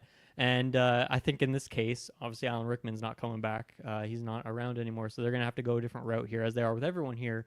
And so I think this is an interesting route to go. For anyone who doesn't know this actor, he is black. So obviously that is a very big departure from one, what Alan Rickman's character portrayal, of course, is like, but also from the books and like you could call it the canon description of these characters, as far as I remember from the book. But I'm all for it because like these books and movies are like there's not a lot of diversity in them in general. It's most like 99% white people, and then you have the odd minor character of color who's like in there and has like no Drop relevance. 2 lines. Yeah, exactly. Has like no relevance on the story at all. And so I hope that they go this route with like multiple characters in terms of like you can even gender swap some characters too for all I care. Like you know, obviously for some maybe more mainstay ones you want to keep that because it's important to what the character is. But for other ones, like you definitely mess around with that. And I don't know. I think this is a totally fine thing to do as well. In terms of this actor, I can't recall the performances I've seen him in enough to say if he pulls off the Snape angle of it. But I don't know. I'm all for this in concept, so we'll see how it goes. I'm all for it. Again, gender swapping pretty much anyone in here, but the one that I think they maybe should stay away from is going from Moaning Myrtle to something like Moaning Mike. You know, it's it wouldn't be hitting the same effect. I don't know why I pictured like a gas station worker, like just a gristly old guy when you said that. Big trucker hat or something. Yeah. Moaning Mike coming out of the boys' laboratory. Lavatory. There you go. That's the word. My God, that would be something else. I did see another name for Professor McGonagall, Rachel Weisz, who last I saw her, she was in Black Widow. Rachel Weisz, that's The Mummy. yeah, Returns. that's the mummy lady. Damn. Mhm. I mean, I think she's absolutely fantastic. I like her in everything that I've seen her in, which is probably like 3 titles total. Yeah, but, I she's actually like fantastic. this as well. I like this pick as well. I feel like I can't picture a specific role I've seen her in, but I like this pick. I think it's a good one. Yeah. Do we know if they're sticking to the same rule that they kind of did with the original movies of like only casting British actors? It We don't seems like that's know. kind of what's going on right now, but Yeah, I think all these people we've talked about have been. Is Mark Strong an American guy? I think he's I a believe Brit. that they're all Brits. Yeah. Because Rachel Weisz, I thought she was not British. I believe she is. Let me pull American. American She's actor. American. English Born. American. Okay, so Oh, she's- okay. Born Westminster, London. There you go. Yeah, I feel like That's there's all they need. yeah, like they don't need like a birth certificate to get you in, but like if you're close, I'm sure that they'll allow it to slide. But yeah, I guess so far it seems like a lot of the casting has been in that realm. Yeah. We'll see if they venture past that or if like what characters they allow themselves to break that rule on, because they're obviously going for like known actors for the professors and such. Yeah. Yeah. Is there any that we Um, didn't break down yet? Any rumored castings? Well, Dalton in the chat just threw out a interesting one. Adam Driver as Snape. For What do you guys think Snape. about that? Yeah. Wow.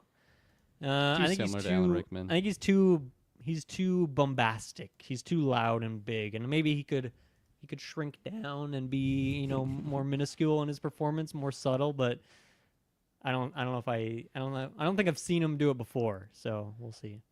He's got the hair. Absolutely. I feel like he's too jacked for Snape. I feel like he's Yeah. gonna lose like 100 pounds. If you're Of making muscle. potions for a living and teaching people to make potions, Yeah. you are not jacked. No, definitely not. Come on. Unless you make a potion that makes you jacked. Potion of strength. Yeah. Okay. Yeah, Possible. exactly. Possible. Yeah. Potion Good point. problem. Potion problem. All right. Well, we're going to move on from our Harry Potter castings discussion. We're going to get into some Lord of the Rings topics here right after this quick ad break to Middle Earth. And we are back. Oh my goodness, what a track. No ads in Middle Earth, eh? Like I've never seen a Mm. sign for like a shop. Well, they have menus, right? We discussed that. There on isn't. There retro. is that is established that there is Yeah. menus. But so that's- if there's menus, there's probably some marketing material. You think so? Like, I feel like that's the next step. I'm not going to say one goes hand in hand. which with the other, kingdom would but be like into that kind of thing? Like I feel like definitely. Oh, What's his name in the white tower? Yeah. Gondor? Yeah. Yeah. Denethor. I could see him whipping out some ads. I feel like hobbits might be into advertisements. That's another one I could see. Yeah. Yeah. Oh. Is else could Kirkland there? actually think there. Oh, he's there. Welcome back. Thanks for having me, guys. Yeah, I would say Denethor would be running those ads. Yeah. Mordor, probably not so much. There's not a lot of currency going on, but But their family, their families out there. Right? You just got to appeal to the family man and the Baby father orcs. orc. Yeah, baby orcs. it's Baby just orc blue collar toys. workers. That's Mordor. It's like the Henry Ford era. You know, people are just they can feed their wife and kids with a factory worker salary. Yeah. That's the Mordor they probably want, honestly. That's kind of what my gosh, I'm going my Rings of Power now theories on what was the bloke that was betrayed by all of his children. My gosh. Can't Oh, remember his what name was now. his name? You know it, Dylan. I'm sorry, I don't. We'll say Oh that my guy. gosh. Yeah, that guy. That's what he was pushing for. He's the We'll half, call him Henry the half Ford. elf. Yeah. Henry Ford. God, Arandir, that guy. Oh, no, that's the Wood Elf, isn't it? Around here. Yes. My bad. I thought you had it there for a second. It's something short and sweet. Taylor's gonna look it up because I'm looking it up. we're circling like a couple of sharks that are my God. full. Oh. 'Cause they don't want to take the bite yet. You were close, Dylan. It was an A. Starts with an A. Anar or something, right? Adar. Oh, there you Adar. go. Yes. Anal. That's what we're. Well, on that note of Adar, Lord of the Rings, we have a lot of very interesting stuff here.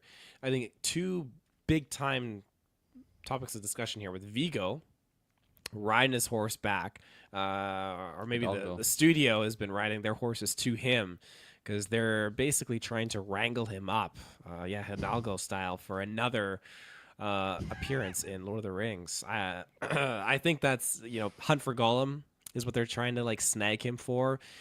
And maybe in the long run, it could turn into multiple other projects because I think that's what they're kind of looking at the good old Ian for, Mr. Gandalf, because I think that they want to just get him on behind the camera and just not behind the camera, get him in front of the camera and just get him out in a bunch of scenes so they can use him in a bunch of different projects. I think that's at least my interpretation because he seems to be pretty gung ho for a lot of things right now. But yeah, Viggo, what do you guys think about this?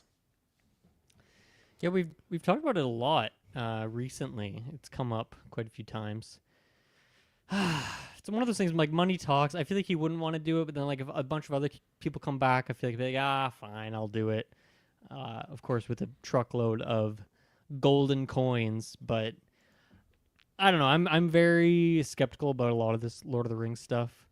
I don't know. I can always just enjoy my original trilogy, but like I don't want this stuff to ruin my opinion of any of these characters or actors or this world, Yeah. right?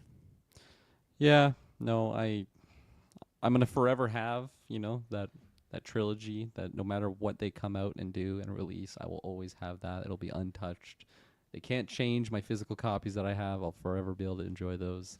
But I will say I feel like out of any character, you can make arguments for a lot of different characters in the Tolkien universe, specifically ones that were in the Lord of the Rings trilogy that Peter Jackson did.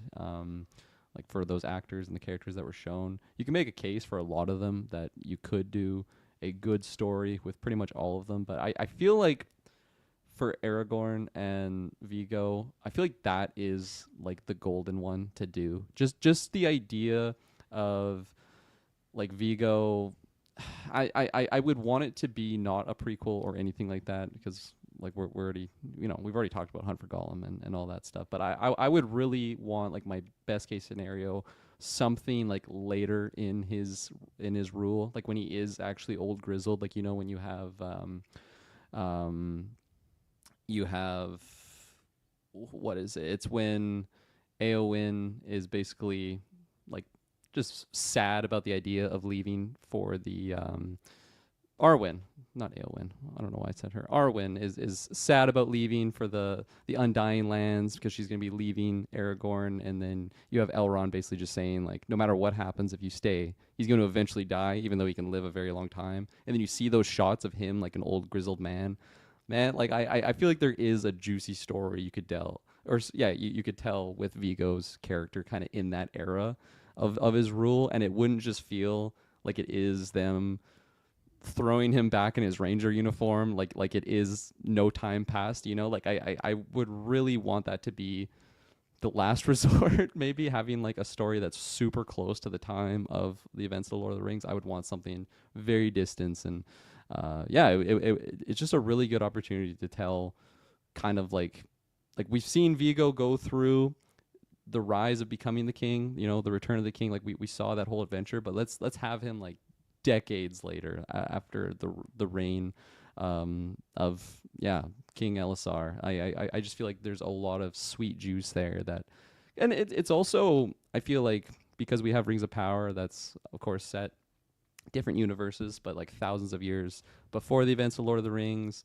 Like we just have a lot of stuff kind of before those events, but really nothing afterwards, right? Like there's the hidden lost tale of I can't remember what it was even called, but Tolkien started writing like a sequel to the Lord of the Rings. It's basically just the new type of Sauron threat that's arising, but it never really got that much, I don't know, written before he passed. So I just think there's a lot of good juicy stories that could be told like well after the events of the Lord of the Rings. And yeah, So just the spirit of Denethor coming back.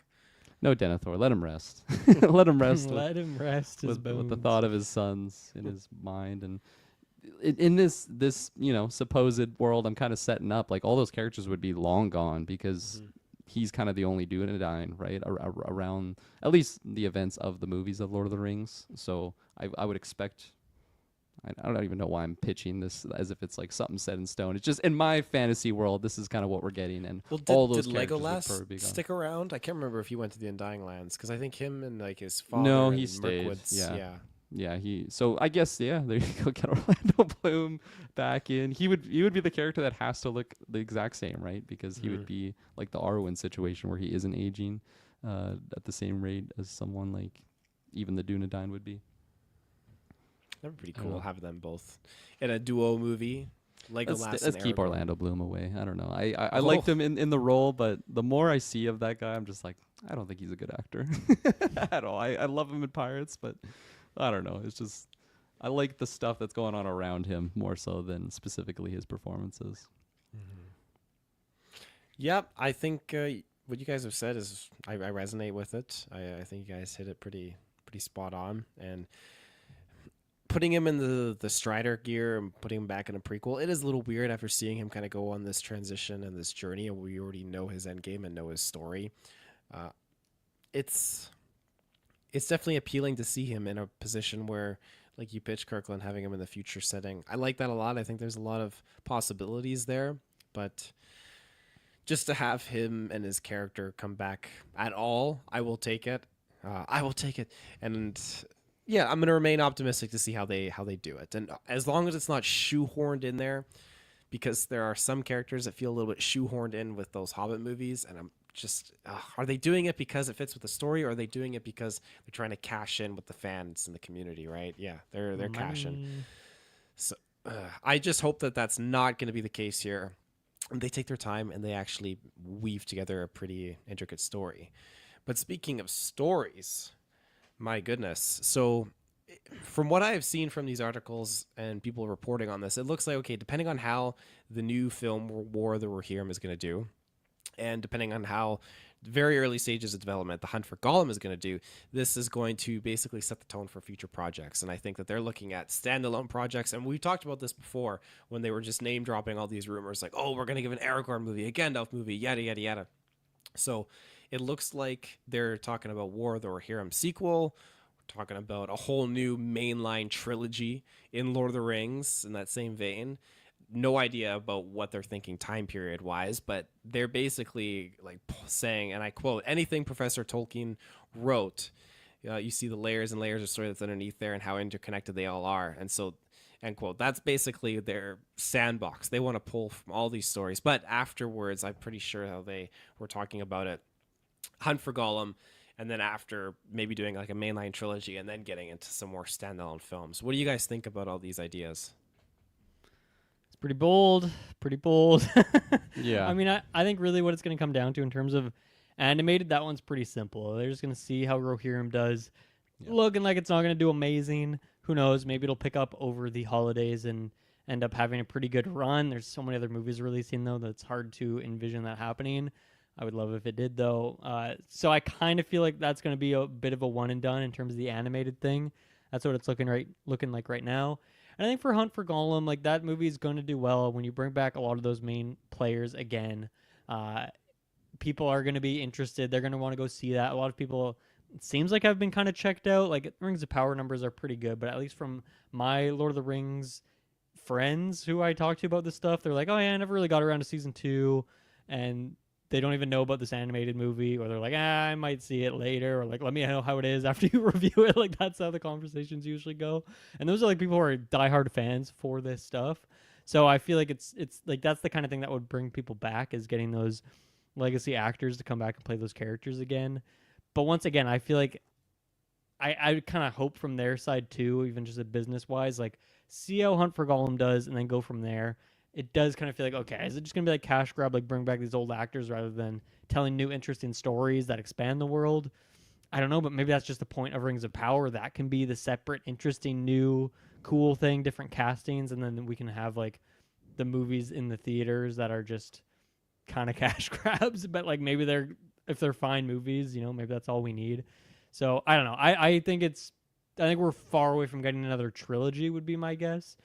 Just because I think they want to wait and see how these movies do, and then like think about it, and then maybe start greenlight, and like all that process takes years and years and years. So I think we're pretty far away from it. But I don't know.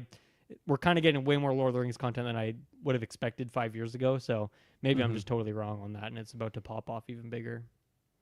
Yeah, I think a trilogy is not what I want in the Lord of the Rings vein. I don't want them to. Pardon me? It's a big commitment too. Yeah, no, absolutely, and it also just, in my mind, it makes me think that they just want to like, man, let's just let's recapture the Peter Jackson trilogy, and they had to bring him back to do another trilogy with The Hobbit, and that, I mean, I guess it made a lot of money, so I'm not really good at judging that, and I haven't even seen the project, so I shouldn't really judge it, but I think that if you're committing to a trilogy, you're committing to a very long, a contained story, right? Like it all has to be attached to each other. You have to have progression from movie 1 to movie 2 to movie 3. That's a very, very big story to tell, and there's so many pieces and money involved in getting that out the door. Whereas I feel like you're losing maybe certain creative freedoms of having a big budget for a single story that's told over 3 movies, or have that big budget broken down into multiple smaller, just smaller ideas, whether it's in the animated vein or, I don't know, a different TV show, or just smaller budget movies. Like we don't need to have an insane budget to make an amazing story, and I think that's, I'm fearful that they're thinking that they can just throw big boku dollars into into Lord of the Rings and just get gold out of it. Like you can't just buy these golden gooses. And I don't know. I would really love to see a lower budget Lord of the Rings project and what they're able to do with that. And I say lower budget, probably still, close to $100 million. But let's go less than $100 million. Let's set the bar there. I don't need boku dollars. There you go. That's my successful attempt. I would love to see a trilogy focusing on Morgoth. No trilogies, and Taylor. just I just his, said that. no trilogies. His fall, first time he falls, then he I'm assuming he rises back up to power, and him teaming up with Ungoliant, and then him facing off against Ungoliant, and Morgoth sending out his army of Balrogs. I want to see on screen, give me that final battle with 6, 7 Balrogs just all charging in. Oh, my God. Your budget for this movie that you're pitching is through just the roof. It's like a Mojo universe number. It's just incalculable. Craven the Hunter's got nothing on this budget, I'll tell you that. But I think it's such a beautiful world where you could really kind of get into those kind of really awesome fight scenes. And that's what I like about Rings of Power. It does a lot of things that are questionable and a lot of other things right. but the battles and those sequences, I really do enjoy it, and I think it's a lot of fun. Like that opening, Rings of Power season 1, episode 1, that brief little opening of just the elves arriving at Middle Earth and that whole battle where you have the Nazgul or the riders. What is it that they're? What are they riding again? They're flying on. The Fell Beasts. Yes, thank you. The Fell Beast versus the Eagles. Like, oh, I just want to give me a trilogy of just that one battle, just through like 9 hours of just this battle. The Battle Oh of my Five God. Armies. We've Yeah. been there before, Taylor. But a trilogy of it, the Battle of the 15 Armies. I'd be there for sure. Well, anything else? We should sally forth. It's fun that we're still talking about Lord of the Rings, you know? Like what you're saying, Dylan, like 5 years ago, never would have been imagining that we're talking about all these like multiple Lord of the Rings projects. Although I'm not like the most positive on all the stuff that's coming out, it's still awesome that, you know, it's not just captured in the 2005 realm. We can still expand upon this universe that the great and powerful Tolkien set us on. Great and Agreed. powerful. Well, we're going to jump to probably our last ad break, and we're going to talk about some trailers, so we'll be right back. And we are back. All right, so we got 4 trailers by my count. That should be pretty fun to discuss. I count 5, personally. You count 5? I count 5. Oh my gosh. Oh, I know exactly which one you're talking about, and I have disappointed you, Maddie. I'm so sorry. Oh. Oh, yeah. It's targeted. But I know you Targeted guys apology. you guys don't disappoint. You guys are just fucking Yeah, I didn't see any of them. Sorry, Maddie. No, I'm Okay. kidding. I think I caught them all. I don't know. I guess we'll see when we go through the list. lead us in. Lead us in. I'm gonna start pretty hot and heavy here. I think The Gorge is a truly terrible trailer. Oh. I really like the 2 leads of this film. Anya Taylor-Joy, of course. You know, shouts out Anya Army. Black hair, Miles short black Teller. hair, Anya, too. Yeah. We got Assassin. We get her playing chess. The Queen's Gambit. It's coming Yes, back. throwback. In this trailer. I just felt like I was really into the opening of this trailer, and the more it went on, I'm just like, man, I'm not gonna see this unless it's really positive buzz. I just really didn't like what they were setting up with just the 2 of them in the gorge. I didn't like how we were going through. I'm not gonna say we were going through different seasons, but it seems like they're there a very long time. But then there's all 365 days. but then it also goes to them just. It seems like when they're doing their introduction to like what they're doing at the gorge, by the time like later on in the trailer, like action is going on, it seems like it's the exact same time. I don't know. There's just a lot of different, what I felt were just pacing issues maybe with what this trailer was. Like I felt like they were subtle with their approach and introducing to what it is, and then it's just like, and this is happening, and then and then we actually see them like in the I don't know. I think this trailer didn't know if it wanted to be really subtle or show a lot, and it just kind of gave us everything. And I wasn't really a fan of just, I don't even know if it was music, but whatever the sound was that was going on, I just didn't really like this trailer. And I will say, I guess I'm going to follow this up with a question for you guys. I have really been disappointed lately with not big screen action movie releases, and that is specifically for like streaming properties. It all kind of started with Triple Frontier. I got extremely excited for that movie. Go check out, me and Travis did a review for that movie whenever it came out, years upon years ago. But that had a major like cast in it that I was really excited for. I really liked the trailer, and it was just very mid at best. Like it was very forgettable film. The Gray Man that came out, that was the Russo's project, I believe, with no, it wasn't Chris Evans, it was the hot goss, Ryan Gosling himself. Extremely flat. Like I just feel like all these action movie streaming project, and there's probably one that I'm forgetting or maybe I haven't seen that is really phenomenal. It's just in my history, I feel like I've really gone down in hype levels on a streaming service action movie release, and maybe that's not justified and very unfair, but yeah, I like, and I've seen amazing streaming, like whether it's Netflix original movies, but just specifically action movies, there's just something that I feel like is missing when I've been seeing them. And of course, that's like an big dark cloud over me when I'm just watching this. I see the Apple Plus logo on it. It's just like, oh man, I like these actors, but just I'm not liking this trailer. And honestly, it just the tarot cards are telling me that maybe this isn't going to be a very special project. I would love to be wrong, but I'm not going to seek this out until I hear some very, very positive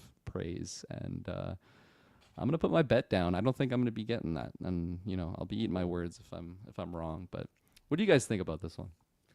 Yeah, I think a really interesting point you made there of just like the action streaming movies, and like, is that the place for these? Is that kind of what we're looking for here? It's funny, watching this trailer, I wasn't sure, and I wasn't even sure until you confirmed it there, whether this was a television show or a movie. Because whenever it's like Apple, it's like, I don't know, is this a movie show? Who knows what's going on here? But I think we get to your point of like, they really showed a lot here. It feels like, oh yeah, this is more of like a movie trailer where they kind of show you like just a bit towards the end of Act 2, maybe even Act 3, where they actually go down to the gorge there. I think you make a great point there. I think I'm a lot less negative on it than you, but I do think it definitely, yes, it does get a bit worse, but I think it was more just like it was showing way too much by the end of it. And I think you didn't need to show anything in the gorge, I think, for me to be sold. Yeah. And I don't know, maybe that's like maybe it's like, maybe they're not in their towers for as long as I want them to be. I feel like that, to me, seems like a really fun concept for a movie. These two solitary characters in their towers, living their individual lives, slowly getting intertwined with each other, but then like also still for like a year, just being on their own in here. And then like an inciting event forces them down to like actually do something. It's got like a little bit of like Firewatch energy, I was gonna say, them up in their tower there and like talking on a radio, just like communicating in minor ways. And I think that's really cool. I like the cast, like the two main leads there, I think is really fun.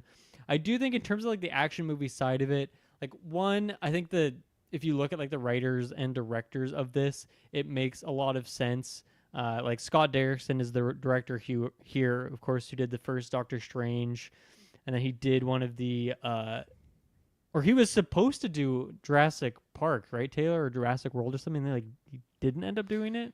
Yes, I think is you're that right correct, about or that. did he end up doing it? I don't think he ever did. I don't believe actually. so. No, he never. His name is not on any of those cards. Yeah. So and then the writer, I was just looking this up. Like his last movie was Fast X, and then like the Tomorrow War, 24 Hours to Live, Deadfall, which all just look like very like generic action movies. And one of them, like the trailer popped up on IMDb, and there's like weird creatures that look like the creatures in this trailer, popping up. And so it feels like, okay, maybe the tone of this is going to be less like slow burn character work and more fun action movie. And like even the tone seemed a little silly to me at times, which felt a little bit opposite to the seriousness used at other times. But even like, Miles Teller like gets his telescope out and he looks over at Anya, and of course he like just looks at her ass real quick, and then she like turns around and looks at him. But it's like they're so far away. How did she like know that he was looking at her? It's like a really goofy scene, but I feel like that's kind of what this movie is going for to some extent. So I don't know. I am really intrigued by the basic concept. I think this seems like a movie where like midway through Act 2 into Act 3, I'm going to be like really uninterested in what they do there with generic fighting demons in a hole. But I feel like the first section seems like it could be really interesting, especially with these two cast in this particular role. So I definitely want to check this one out. I did we get a release date in this trailer for the movie, or is that still unknown? I don't remember seeing one. 2025 February apparently. So I know I'm going to be subscribed again to Apple TV when Severance Season 2 comes out, which I think is pretty soon, I think. So I don't know. If I'm subscribed, I definitely would probably check this movie out. So maybe I'll share my thoughts on what we've been watching sequence in a future GeekVerse news episode. But I don't know. Also Sigourney Weaver's in here. Probably not for very long, but like, yeah, I'm down. I like this cast. So I could see myself checking this one out. Yeah, I'm pretty excited. After seeing that poster and after seeing this trailer, I think, okay, this is maybe not exactly what I was expecting, but I'm still excited to watch this and see what we're dealing with here. I think there's an interesting story narrative here, I hope, but the concept behind having these two separate towers side by side with no You're not allowed to communicate with each other. I feel like, man, this is just weird. If they wanted to keep these things down there, they could have a much more efficient method of doing it. If you have like multiple crews here on rotation and communicating from one side of the wall to the other side of the wall, it's just a little weird. But I need to see the movie first to fully understand that. I feel like what you were talking about, Dylan, where he's like just scoping out like her butt real quick. I feel like you're gonna get a scene where she's gonna be like slowly taking her shirt off, like off of her shoulder, and she's gonna be doing it he's knowingly. in the shower at one point. It seems like I don't know if she'd Oh, see yeah. him in that, but it seems like we're going down that kind of sexy spy thing. Yeah, and while they're doing that, the monsters are escaping from their gorge. So Just ravaging nearby towns. yeah. So, but I mean, I'm always down for a good monster movie, and so we'll see what this one entails. It releasing in February. Yeah, I'm interested. I haven't had Apple TV for a while, so I'm probably I'll renew it to specifically watch this, along with a Wow. few other shows as well. I know you mentioned Shrinking, Dylan. A few other people have been recommending that to me as well. So Yeah, that's season definitely 2 on is my kind of a list. drag, so I'd say just watch season 1 and then close it season out one. there. Okay. But yeah, no, I'm adding this to my watch list for sure. So That'd be a Very fun nice. bread and butter topic of just like great one season shows. You know, like they don't end after one season, but they should have because they're just Okay. really, really awful. I remember Travis mentioning Altered Carbon. I don't know if that was good for multiple seasons, but I remember him saying it was really good season 1 and then not so much after that. And I feel like there's many of those actually. Like even I never saw it, but I heard Westworld is phenomenal for a little while, and then it's not. So yeah, maybe we'll have to put that in the. bread and It butter is in topic my bread and folder. butter notes now. Hell so. yeah, there you go. It's solid. Where you guys want to go Alright. next? I pitched one. You pitched I- another one. Well, I want to talk to you guys a little bit about 28. We're at years now, right? Yeah, 28 years later. So I have not seen either of these two movies leading up to it, but it seems like my jam. It's like kind of virus outbreak movie, zombie situation, right? Have you guys seen the first two movies or either of them? yes. I'm pretty sure I've seen one of them. I don't know which one it is though. And it's funny because going into this, I think I was thinking of like 30 Days of Night or something. Is that the one when they're in Alaska? Yeah. Taylor, the you would know. vampires. Okay. I definitely mixed up those movies. in my Taylor mind. is so good at these genre of movies. He just knows Scare all ones. of them. 30 Days a Night is 2 days after 28 days later. I'm kidding. This guy. I believe it. I believe you it. had me. You had me. I was on the hook. I was nibbling like a little fish. But yeah, I guess my question on this is like, what is the je ne sais quoi? What is the sauce of this as like a zombie movie type thing? Is it like really good characters? Is it really good just action? Is it really scary? Is it really good atmosphere? Why are these movies interesting? Why are we getting a trilogy of them? What's like the special sauce for this as where it fits in the genre, I guess? For me, I find that these movies are really good at feeling. There's a lot of human emotion in this, and that first one, in particular, 28 Days Later, that one is definitely like I'd put that over the second one to some degree, but it's great because it just feels hopeless at times, and then there's not many, but the odd moment where it just feels you feel hope and you just feel like all this energy emanating from these characters, and they do a really good job at just kind of having their stories develop and progress and just dealing with so many tribulative things that aren't necessarily all. I mean, of course, zombies are the root cause of a lot of these problems, but the things that happen in between the zombies, where it's other people that are bad and just the world falling apart, all these different things, it's pretty nuts. And then the concept of the zombies themselves, I think that's what makes it interesting when we get into this trailer, because in the first two films, it's different from regular zombies, and I think that that's really cool how they tackle it, where it's I don't know if I don't necessarily want to spoil that, because I hope you guys go through and watch. I would those, so love to maybe do we'll a retro. I would love to do a retro. I can't remember if we these penned that movies. already, but I'm game as well. If it hasn't been retro penned, let's would be good. should we officially pen it? Sign our Put it in contract. put it right Let's underneath do your it. bread and butter notes. Yeah, Let's do it. Signing the contract right now. There we Yeah. go. There you go. So No in a Travis, non though. We wrote No that in there. He's Travis. not invited. in a non-spoiler way, the thing that makes these different from other zombies is that these are living people that are infected with a virus, but they'll die eventually. Like if there's no food or anything like that, they'll die because they're not undead like a zombie is, which is very interesting. So you're dealing with something that after a few weeks of just like starvation, it's just going to collapse and die, which changes the dynamic, and that creates a very interesting scenario and narrative between the first film and the second film. Whereas here, and you can quote them on the movie poster, they're talking about how things have evolved, yada yada yada. So I'm thinking with this, you're going to be getting probably like class type zombies, something a little bit more smarter, something that's going to be leading, because there's several shots in this trailer that show what looks like your standard rage virus infected moving around, and then one of these things kind of standing there doing something sinister, and it looks like there is a reoccurring one going up through this trailer. But yeah, I think you're just going to be dealing with some like smarter zombie. That makes sense. I mean, I feel like to some extent too, you would think that naturally, if like a ton of the earth, like, is it a worldwide epidemic situation, or is it just like in the The US first or- one is just in England, Okay. and the second one just in England, the United Okay. Kingdom. Yeah, Just so in the I world. I guess yeah, there's an element to it of like you would think if these things have like a regular lifespan and they're they don't have the means to like make a house and put food in a fridge, so they kind of just need to like scrounge to survive. That they would just like a lot of them would die out over the course of 28 years. Like that's a lot longer a period of time, but it seems like they're still thriving. There's still a shit ton of them in this movie. So whether that's an evolution thing or it's just spread to a different location, I'm not sure. But I think this trailer was really interesting and really good. It had a very specific mood to it. I think the voiceover, the lady who was doing the voiceover for it, which was kind of like a bit of a song and kind of just like talking through things, was like really cool and atmospheric and interesting. So I don't know. I'm really intrigued by this. I don't think it was necessarily my favorite trailer, but I think just the concept.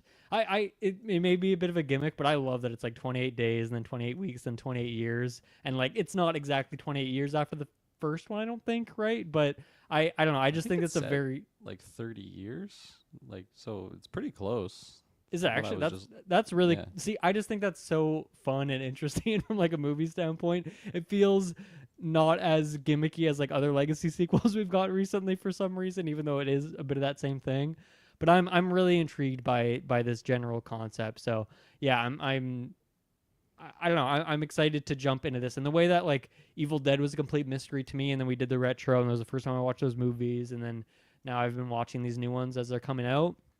I think there was even an announcement today of like another one is officially confirmed, so that's pretty cool.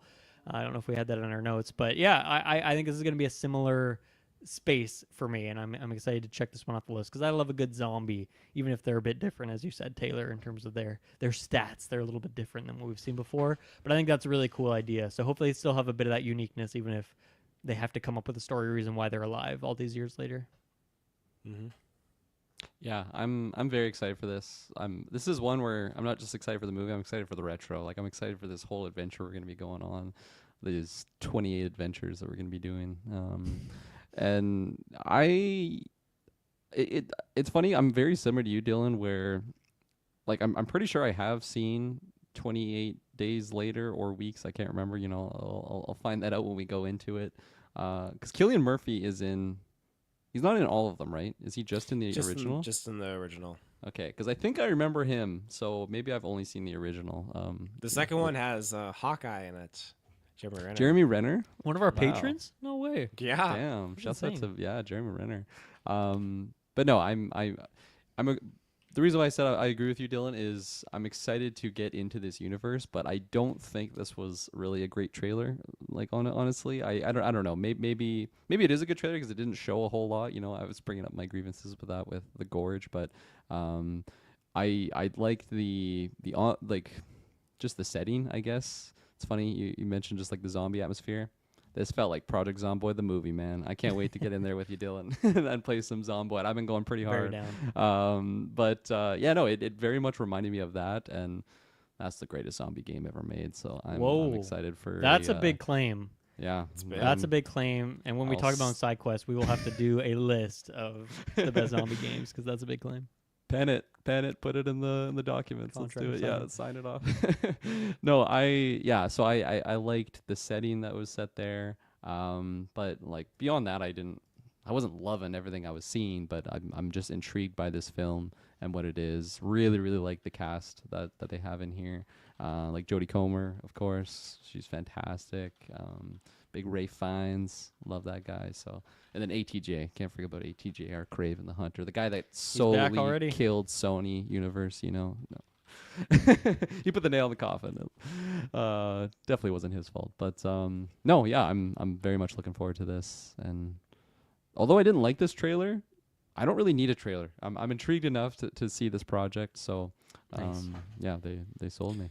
Let me ask you guys this. Are you going to go into that pitch black dark tunnel with only your measly little headlamp on? And you have a gun. You have your assault rifle. I mean, what's No. at stake here? Is like the cure to is like the medicine that I need on the other side of this tunnel, and that's the only way to get there? Because If my commander's telling me that, I'm calling bullshit. I don't think it's in that tunnel. If it is, I'm going to get a bigger headlamp. I ain't wearing this measly little thing. Yeah. that sounds fair. But how many lights and flashlights and batteries and things do we still have 28 years later? Like maybe you just don't have the tools, That's a fair point. Yeah. Yeah. And maybe the It's zombies are scared of definitely- the dark too. I'm not sure. Extremely dependent on the situation, the context of everything that's going on. Like a family member of mine is in there and Yeah. I have to go save them, maybe.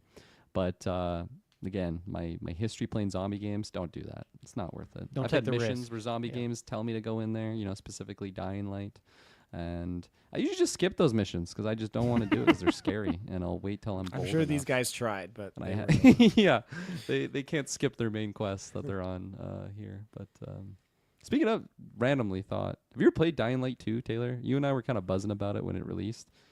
It's now officially on the PlayStation catalog, so I will be touching it at some Ooh. point. I'm kind of excited about that, but I was just can't remember if you gripped the controller with some Dying Light 2. No, I didn't grip that controller, unfortunately. But if you persuade me when you play it, I mean, if there's I might. hey, if there's crossplay, I know there's multiplayer. The first game had I multiplayer, but will if there's jump into that crossplay. and join you. Yeah, Hell I'm there. cool. But no, I'm not going in that tunnel. Fuck that. Kirkland, was You the give me a truly floodlight and no. was the truly terrible trailer the Gorge, or is there another trailer that you hate even more than the Gorge? No, it was the Gorge. I wanted Okay. to start either super positive or super negative, and we got the super negative out of the way. Can I go super positive here? With Please. Do it. The Brutalist, ladies and gentlemen. I was so blown away by this trailer, and I think it's, I think it's because, I don't know. It's kind of a funny thing where I'm always just like shitting over Oscar movies. I'm like, they're so boring, and like they're just. I get it, they're well made, but I kind of talked about that on my September 5 review. But You did, man, yeah. coming off September 5, I'm like, fuck, this is a well made movie. And seeing this trailer, I'm like, this looks like it's gonna be a fucking Oscar movie, and it looks like it's gonna be extremely I well love made. this new era of Oscar Yeah. Kirkland. I'm excited for this. I loved this trailer so much, and it's really not a type of genre that I would normally be like focusing on. Adrian Brody, I Mhm. think that's Yep. his Yep. name. Yeah. I believe he's an Oscar winner with The Pianist, which it's kind of funny, similar type of name to The Brutalist. My favorite appearance by him is in the great King Kong movie. Peter That, I was Jackson, gonna ask you 2008. guys, what's the first thing you think of when you think of Adrian Brody? For me, it's still King Kong. All these years. It's later. King Kong, Predators. a little bit of Tyler Saris. I don't know. There's some Tyler Saris and No, Adrian he's Brody got the for Sar- me. what did you say? Yeah. Taylor? Predators. Oh, Predators. That's another good one. There you go, Nice. Taylor. Haven't seen that one. Um, Okay. Yeah, definitely not like his highest accolade movies, I would say, but I enjoy those ones the most. But yeah, no, I was really intrigued by everything in here. I'm not even like a Guy Pearce fan. I pretty much dislike You're a all of his. hater, even. I think so. Like Memento, that had a lot of buzz and stuff about it. I didn't really like the movie, and I really just didn't like him in that role. Like the big like text that comes on the trailer. It's like guys. Wow, let me try that again. Guy Pearce's best performance of his career, and I'm like, man, maybe this is gonna win me over because I am kind of liking what I'm seeing from his character in this trailer. Seems like a piece of shit, but this just looks like such a like dark telling, I guess, of I don't even want to say a dark telling because it seems like there's some nice hopefulness in there, but just maybe like a focus on like a darker period of specifically just the idea of an immigrant going to America and just the era that they're covering, and it just feels like an epic, and not in the sense of like a big sci-fi or fantasy epic. It just seems like a historical epic, and not like a big war movie or anything. Like it just seems something very special. And yeah, movie I'd never heard of before, but after seeing this trailer, I gotta see this in theaters. This looks so amazing, and I'm expecting like a 3-hour heavy watch where, you know, it's God. kind of on like an emotional roller Runtime coaster. 2:15 minutes. Okay, So that's yeah. pretty long. That's, I mean, less than I was expecting. I don't know. I when I saw the trailer, it just felt like a 240 minimum. So, kind of like that 250. Well, it's runtime. 215 minutes. What does that translate Oh, to? geez. in Okay, hour- sorry. I hour misheard count? that. That's at least 5 hours if my math's That sounds anywhere pretty near long. wrong. Yeah. Yeah. What do you got for us, Taylor? 2 hours, 45 minutes. 215 minutes is what you said, Dylan? Yes. I'm getting 3.5 hours. Holy Okay, F. so That that's can't be kind of right. where my That is barometer was at. insane. So there you go. Throw, I'm gonna be so there. the trailer's on the top of that, and you're there for 4 hours at that point. Yeah. Crazy. Yeah, so I'm gonna be there. Don't get a soda for that one. You're gonna have to take a leak at some point. I probably will. I did that for Endgame. I'm pretty Wow. notorious for doing that for 3-hour movies, but yeah, get the catheter at least. We'll see. We'll see what I. Yeah, I good call. do. Yeah. Yeah, I think this is a very solid trailer as well. It looks very very emotional, and looks like it, I mean, to some extent it looks like a story we've seen before, but I think to your point, like, it's just a well-made trailer. Like, the editing looks really good, the visuals of it, not that it's doing some crazy huge bombastic special effects, but just like what it's doing seems really good. Seems like some great performances there. I'm excited to see Felicity Jones in this, because I feel like I haven't really seen her in much beyond the Star Wars stuff, and I just want to see more of her acting and see what she can do. And this feels like a movie where she could be just acting a whole lot, doing a bunch of really interesting stuff. So yeah, I don't know if I'm gonna be there in the theater with you, especially if it's that freaking long. Holy F! But I could see myself checking this one out as well. Yeah, I think it was a very, very solid trailer for sure. Yeah, I think it's a good trailer and it's a very interesting story, but I don't think I'm going to be seeing it in theaters. And after hearing that runtime, I think this is going to be a home movie for me. But you might get that another Oscar solo review from Kirk. Yeah. Maybe. There you go. Only Oscar 3 hour movies. long I solo only review. cover. Yeah. That'd be Yeah. crazy. We'll see what I can cook up. Maybe Travis will be there with me. We'll see. Mhm. I know, you know, time is limited on his in his vein, so maybe a 3.5 Comes hour out of movie isn't retirement to exactly- review the brew list. Yeah. Not retirement, hiatus, I should say. When does that movie release? I can't remember. It's one of those Oscar movies. I feel like kind of like Poor Things, just gonna randomly be out really late, close to the Oscars, maybe. It says Mystery December Monday 20th, movie. 2024. Oh shit, that's soon. Oh, yeah, and then the film will be released in the United Kingdom January 24th, 2025 by Universal. So is it delayed? I don't know. It's weird. It just says it is scheduled to be released on December 20th. The film will be released in United Kingdom on January 24th. So it seems like Confusion. the initial idea was the 20th, and That's then now weird. it's actually being released Hmm. in January. But yeah, Who knows? runtime 3 hours and 35 minutes. Mhm. Look at this budget though, $6 to $10 million for the budget of this film, and look how Clean. good that trailer looked. Like, god damn. You could have Very a clean. Godzilla pop up in this and it fit the budget. You could, yeah, but not Craven, not these No, Sony movies, not not any Craven. Sony movie that's been Absolutely released. Yeah. I'll tell you this: Snow White, not my cup of tea here. It's not a great trailer, and I don't even feel like being mean to it. I just that's where I'm gonna leave it. You guys, any interest in this one? Well said. I tried to say as little as possible.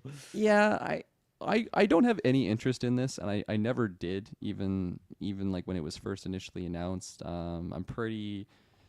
I'm not gonna say completely just against the idea of doing these live action Disney remakes, but there hasn't been one that's really enticed me. Like How to Train Your Dragon is the closest one, but that's also not a Disney project, right? That's DreamWorks.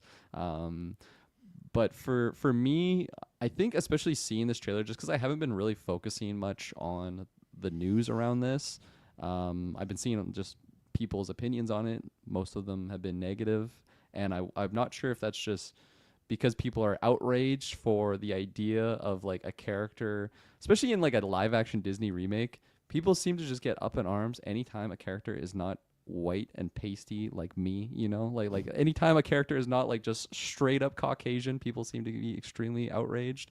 And so like coming into it, I'm like, is this like a justifies outrage, or is it just like everything that they've seen for this movie, the test screens, is it really that bad?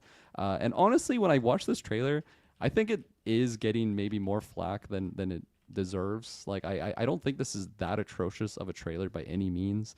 I somewhat liked what I saw in certain aspects. You know, I'll go so far as to say that.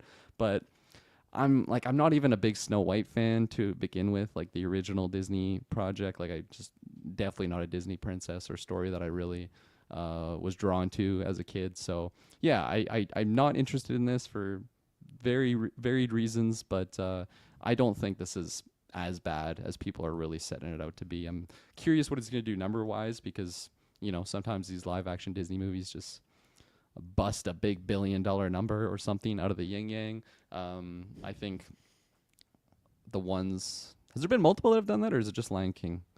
I know I'm kind of throwing you guys on the spot there, but just in my mind, I feel like it's just kind of Lion King that's hit that big mark. It's the only one that I can think of, yeah. Yeah.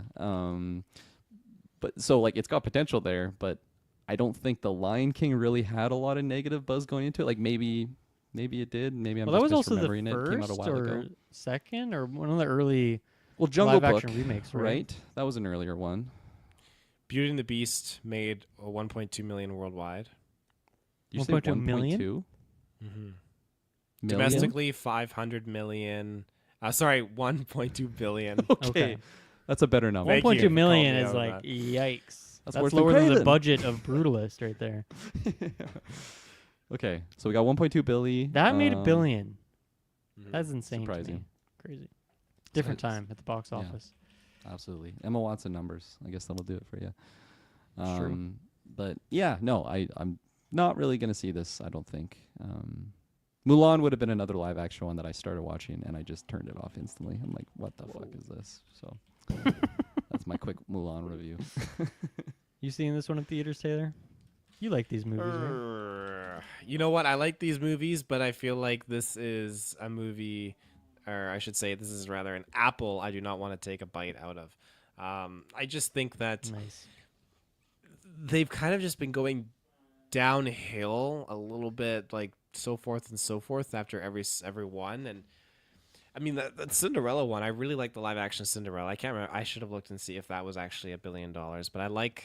I didn't even know they I like did that one. Is that recent? Like in the last That 5 was one years? of the earlier ones, around Beauty and the Beast time. And Beauty and the Beast, I like that one in live action. That was a lot of fun. 2015? Yeah, and then Beauty and the Beast was 2017. Okay. That had Rob Stark in it as the prince. Yeah, fucking Icarus. Yeah. What the hell? Kate Icarus. Blanchett's in here. Mhm. Helena Bonham Carter. Haley It's Atwell. it's a great movie. It's so Lily much fun. James was Cinderella. Yeah, Lily James. I remember that. So, yeah, I just feel like they are just going on this downward trajectory. And Little Mermaid, while I enjoyed some of the songs, Aladdin probably was was that $1 billion? I feel like that came out close to when The Lion King came out. Someone fact check that for me. Yeah, I'm just checking right now. Cinderella's box office globally was around the 500 million mark. Like, Okay. kind of all said and done. That's about what A Little Mermaid had done. It's around 500 Yeah, million. Aladdin. Yeah, Aladdin was over $1 billion worldwide. Over $1 billion? Okay. Yeah. Aladdin, I freaking love that live action movie. That was great. So here too. we are. And you have Little Mermaid, which but it was good. I love getting the like those original songs, and then Melissa McCarthy as Ursula was fantastic. And I think Halle Berry as Ariel, she did great. She's got an amazing voice for those singing songs and whatnot. So I enjoyed that a lot. But the thing that I have is just my biggest con with these adaptations is they try to do their own original songs. And that's my biggest con with Aladdin. But I just don't like when they do a new song or something like that and they throw it in there. It just really pulls me out. And so It's also Yep. never the good song out of those movies, right? Like the movies the songs that you enjoy out of the live action remakes are never the new original ones. It's always like a whole new world from the case of Aladdin, right? Like the ones that they just are recapturing. So yeah, I agree with Yeah. you. I feel like they're usually duds. And it seems Apologies like to the composers and the people that work on it, but it feels like that in comparison. it seems like they're going to be doing exactly the same thing with Snow White, because in the trailer there was a couple moments where it seems like, oh, it's another original song. Okay, here we go. And the downside is just I'm not a big fan of this character kind of going back and trying to like fight the evil queen and like, oh, I'm here with the people, we're going to take back our kingdom, yada yada yada. I don't need to see that. That's just filler for me, for like a half an hour of on-screen stuff. Like, I just want to see her just with the dwarfs doing her thing, and then evil queen with Gal Gadot looks fantastic as the evil queen. I know people are kind of mocking her with the Batman Keaton neck, Batman cowl, but I think that she looks fantastic. I haven't seen those comparisons. You It haven't? could be like her like waking up upside down. Like Well, it's in, like her Batman turning her 89. head, and she has to turn her whole body to like move her head. Like, it's really funny. People have pointed that out. So, yeah, I just think though that this movie's probably not going to do too well. And Here, I'm gonna bring this up. Little Mermaid box office. So apparently worldwide, it grossed over $569 million. Is that higher or Yes. lower than you would have expected for Little Mermaid? Because for me, that's much higher actually. I It's thought there was a lot of lower. negative just talk. It's lower for you? I thought it would do higher. Yeah. Yeah. Yeah, I was trying to just find a couple other ones. I brought up the Dumbo. Oh, Gross that's worldwide lower. release. That's probably 200 to 300. 353 million worldwide. The budget was 170. It's not like they doubled it, but at least it's not breaking even. I feel like that was maybe the least talked about one, so those numbers don't surprise me too much. But yeah, for Little Mermaid, I feel like I was expected to be a little bit lower, just because Yeah. I guess just talk around my social circles. Not a lot of people were interested in it, but I agree with you. When I did eventually see that on Disney, I liked it more than I thought. Like I liked Melissa McCarthy as Ursula. I hated that they didn't have the dog though, right? I was just trying to remember if they had the dog or Yeah. not. Yeah. love that character from the original. Oh, and they axed the Okay. French chef too, Louis. Yeah, Oh, those they did. bastards! I Yeah, love that French bastards. chef with his whole singing like song thing. That's something I was super gung ho for, and they axed it. I don't know why. Maybe it's politically incorrect. I don't care. Like, I was You're totally French. fine You with can it. say what you I'm want. French, and the guy was cooking in the kitchen, singing "Les poissons, les poissons." Hee, oh, like that's just it's so good. Can't believe they took Jesus it out. We've officially gone off the rails. I was not expecting that. Okay, that was nice. Oh my god. Where to next? There's nowhere left to who go, but could what have if, left? right? What if? Take us there. I will take us there. I don't really like What If that much, and this trailer didn't really do much to change my mind on that. There are some interesting things with this, though. One is, like, I feel like half this trailer is just shots from the first two seasons, and half the trailer is like, rewatch season 1 and 2 and get ready for season 3. And I think the weirdest thing at all in total for me is just that they're really pitching this as like, this is the conclusion of a trilogy of What If, which I feel like no TV show ever really frames it that way. And I don't know, maybe they're just trying to make this seem like a bigger deal than it is. But to me, I don't really feel like there were some narrative through lines from What If, but I didn't really feel like we were building towards this big third act trilogy season thing. So I don't know. It's probably just like marketing speak and trying to get people interested in this. But I also feel like this may be a risky route for people who haven't watched the other seasons. I feel like the best way to go is like, here's some weird, interesting, cool concept. And if you're a Marvel fan, you want to see what that is. I don't think people really care about the overall through line. Like the diehard fans, sure, but they're already going to be there. So I don't know. It just seemed like a weird trailer for me in that way. And I feel like it was mostly just like a very quick little clips of like, oh, that's an interesting thing, but I'm not really getting an idea of like what any of these episodes are going to be, or like, is this going to be one long season that's building towards this finale? It's actually more of a connected season than the other ones. I don't know. So I'm left a little confused. Where there are a couple highlights, like, I mean, I saw my boy Mysterio in there, and I like that. Is Jake Gyllenhaal coming back? Absolutely not to voice that character, but I'm excited to see Mysterio. Storm rocking that suit and having like Mjolnir in one scene, like that seems really cool. I'm excited to see what's going on there. And then like it's kind of goofy, but I like the Avenger Assemble thing, and they have like a huge mech kaiju bot that's like I guess all the Avengers are like, Exodia in it, and they're like, I'm controlling the leg, I'm controlling the arm, I'm controlling the laser beam. So it seems like goofy and silly, but I'll watch this because I watch all MCU things except for I haven't seen the rest of Agatha yet. But I'm not really that excited for it, unfortunately. Yeah, that's fair. Yeah, this trailer really didn't do too much over kind of what I've already set up. I do think this is going to be the most I want to say like linear, I guess, season Cohesive, compared to all the maybe? other ones. Like, yeah, like the ones that it's really is setting up to the finale, kind of what you were speculating about there, Dylan. I do think that is going to be the case, just because we're setting up for the finale. Like, we don't really have time to mess around with some random adventure that isn't connected to anything, because they've true. already been kind of setting up those seeds. And yeah, I don't think this. It's funny because this is like trailer number 2. It felt like trailer like 1.5, or like I didn't feel like I got a whole lot more than what I've already seen. I liked what I saw. I do like What If, and I like these just what if scenarios that we have. Yeah, like the Voltron assemble thing that they have there. That I'm looking forward to that. So everything I saw, I did like, but it was just.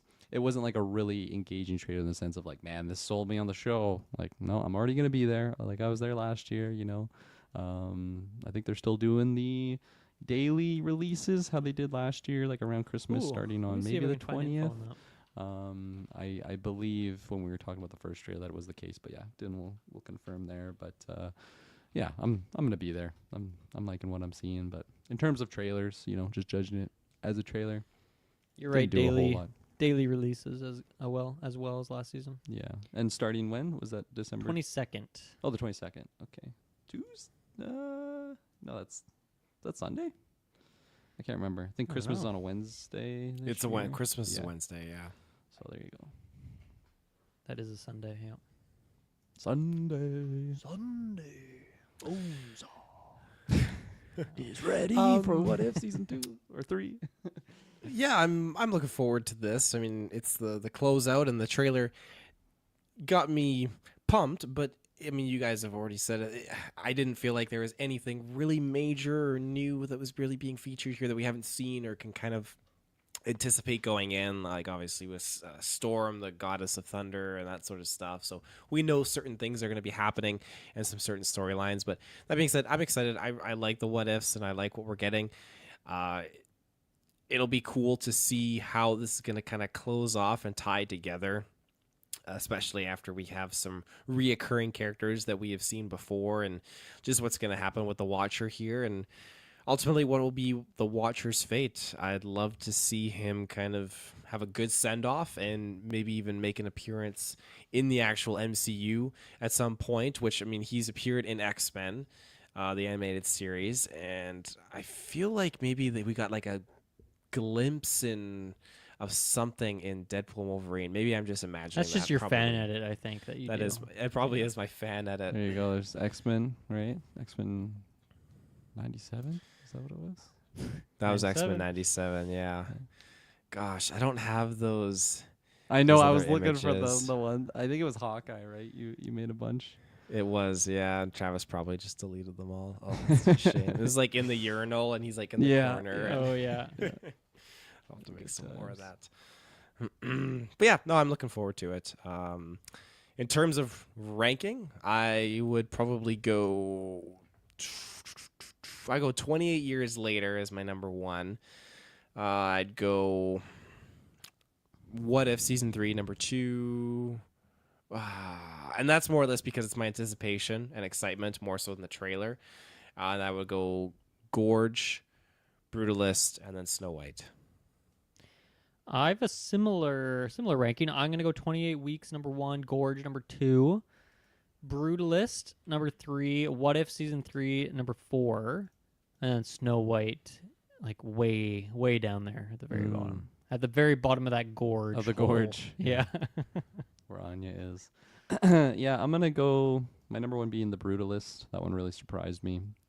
Number 2. Let's go 28 years later. It's funny. I feel like my number 1 is such in a different caliber. It's like, okay, the Brutalist is my list, and then if I have to, Oscar Kirkland. Shouts out to to Maddie Sags. You know, I gotta do the classic Maddie question, so I will rank them. But still, it's pretty much just Brutalist. Everything else, pretty meh. But for you, Maddie, I'm gonna go 28 years later.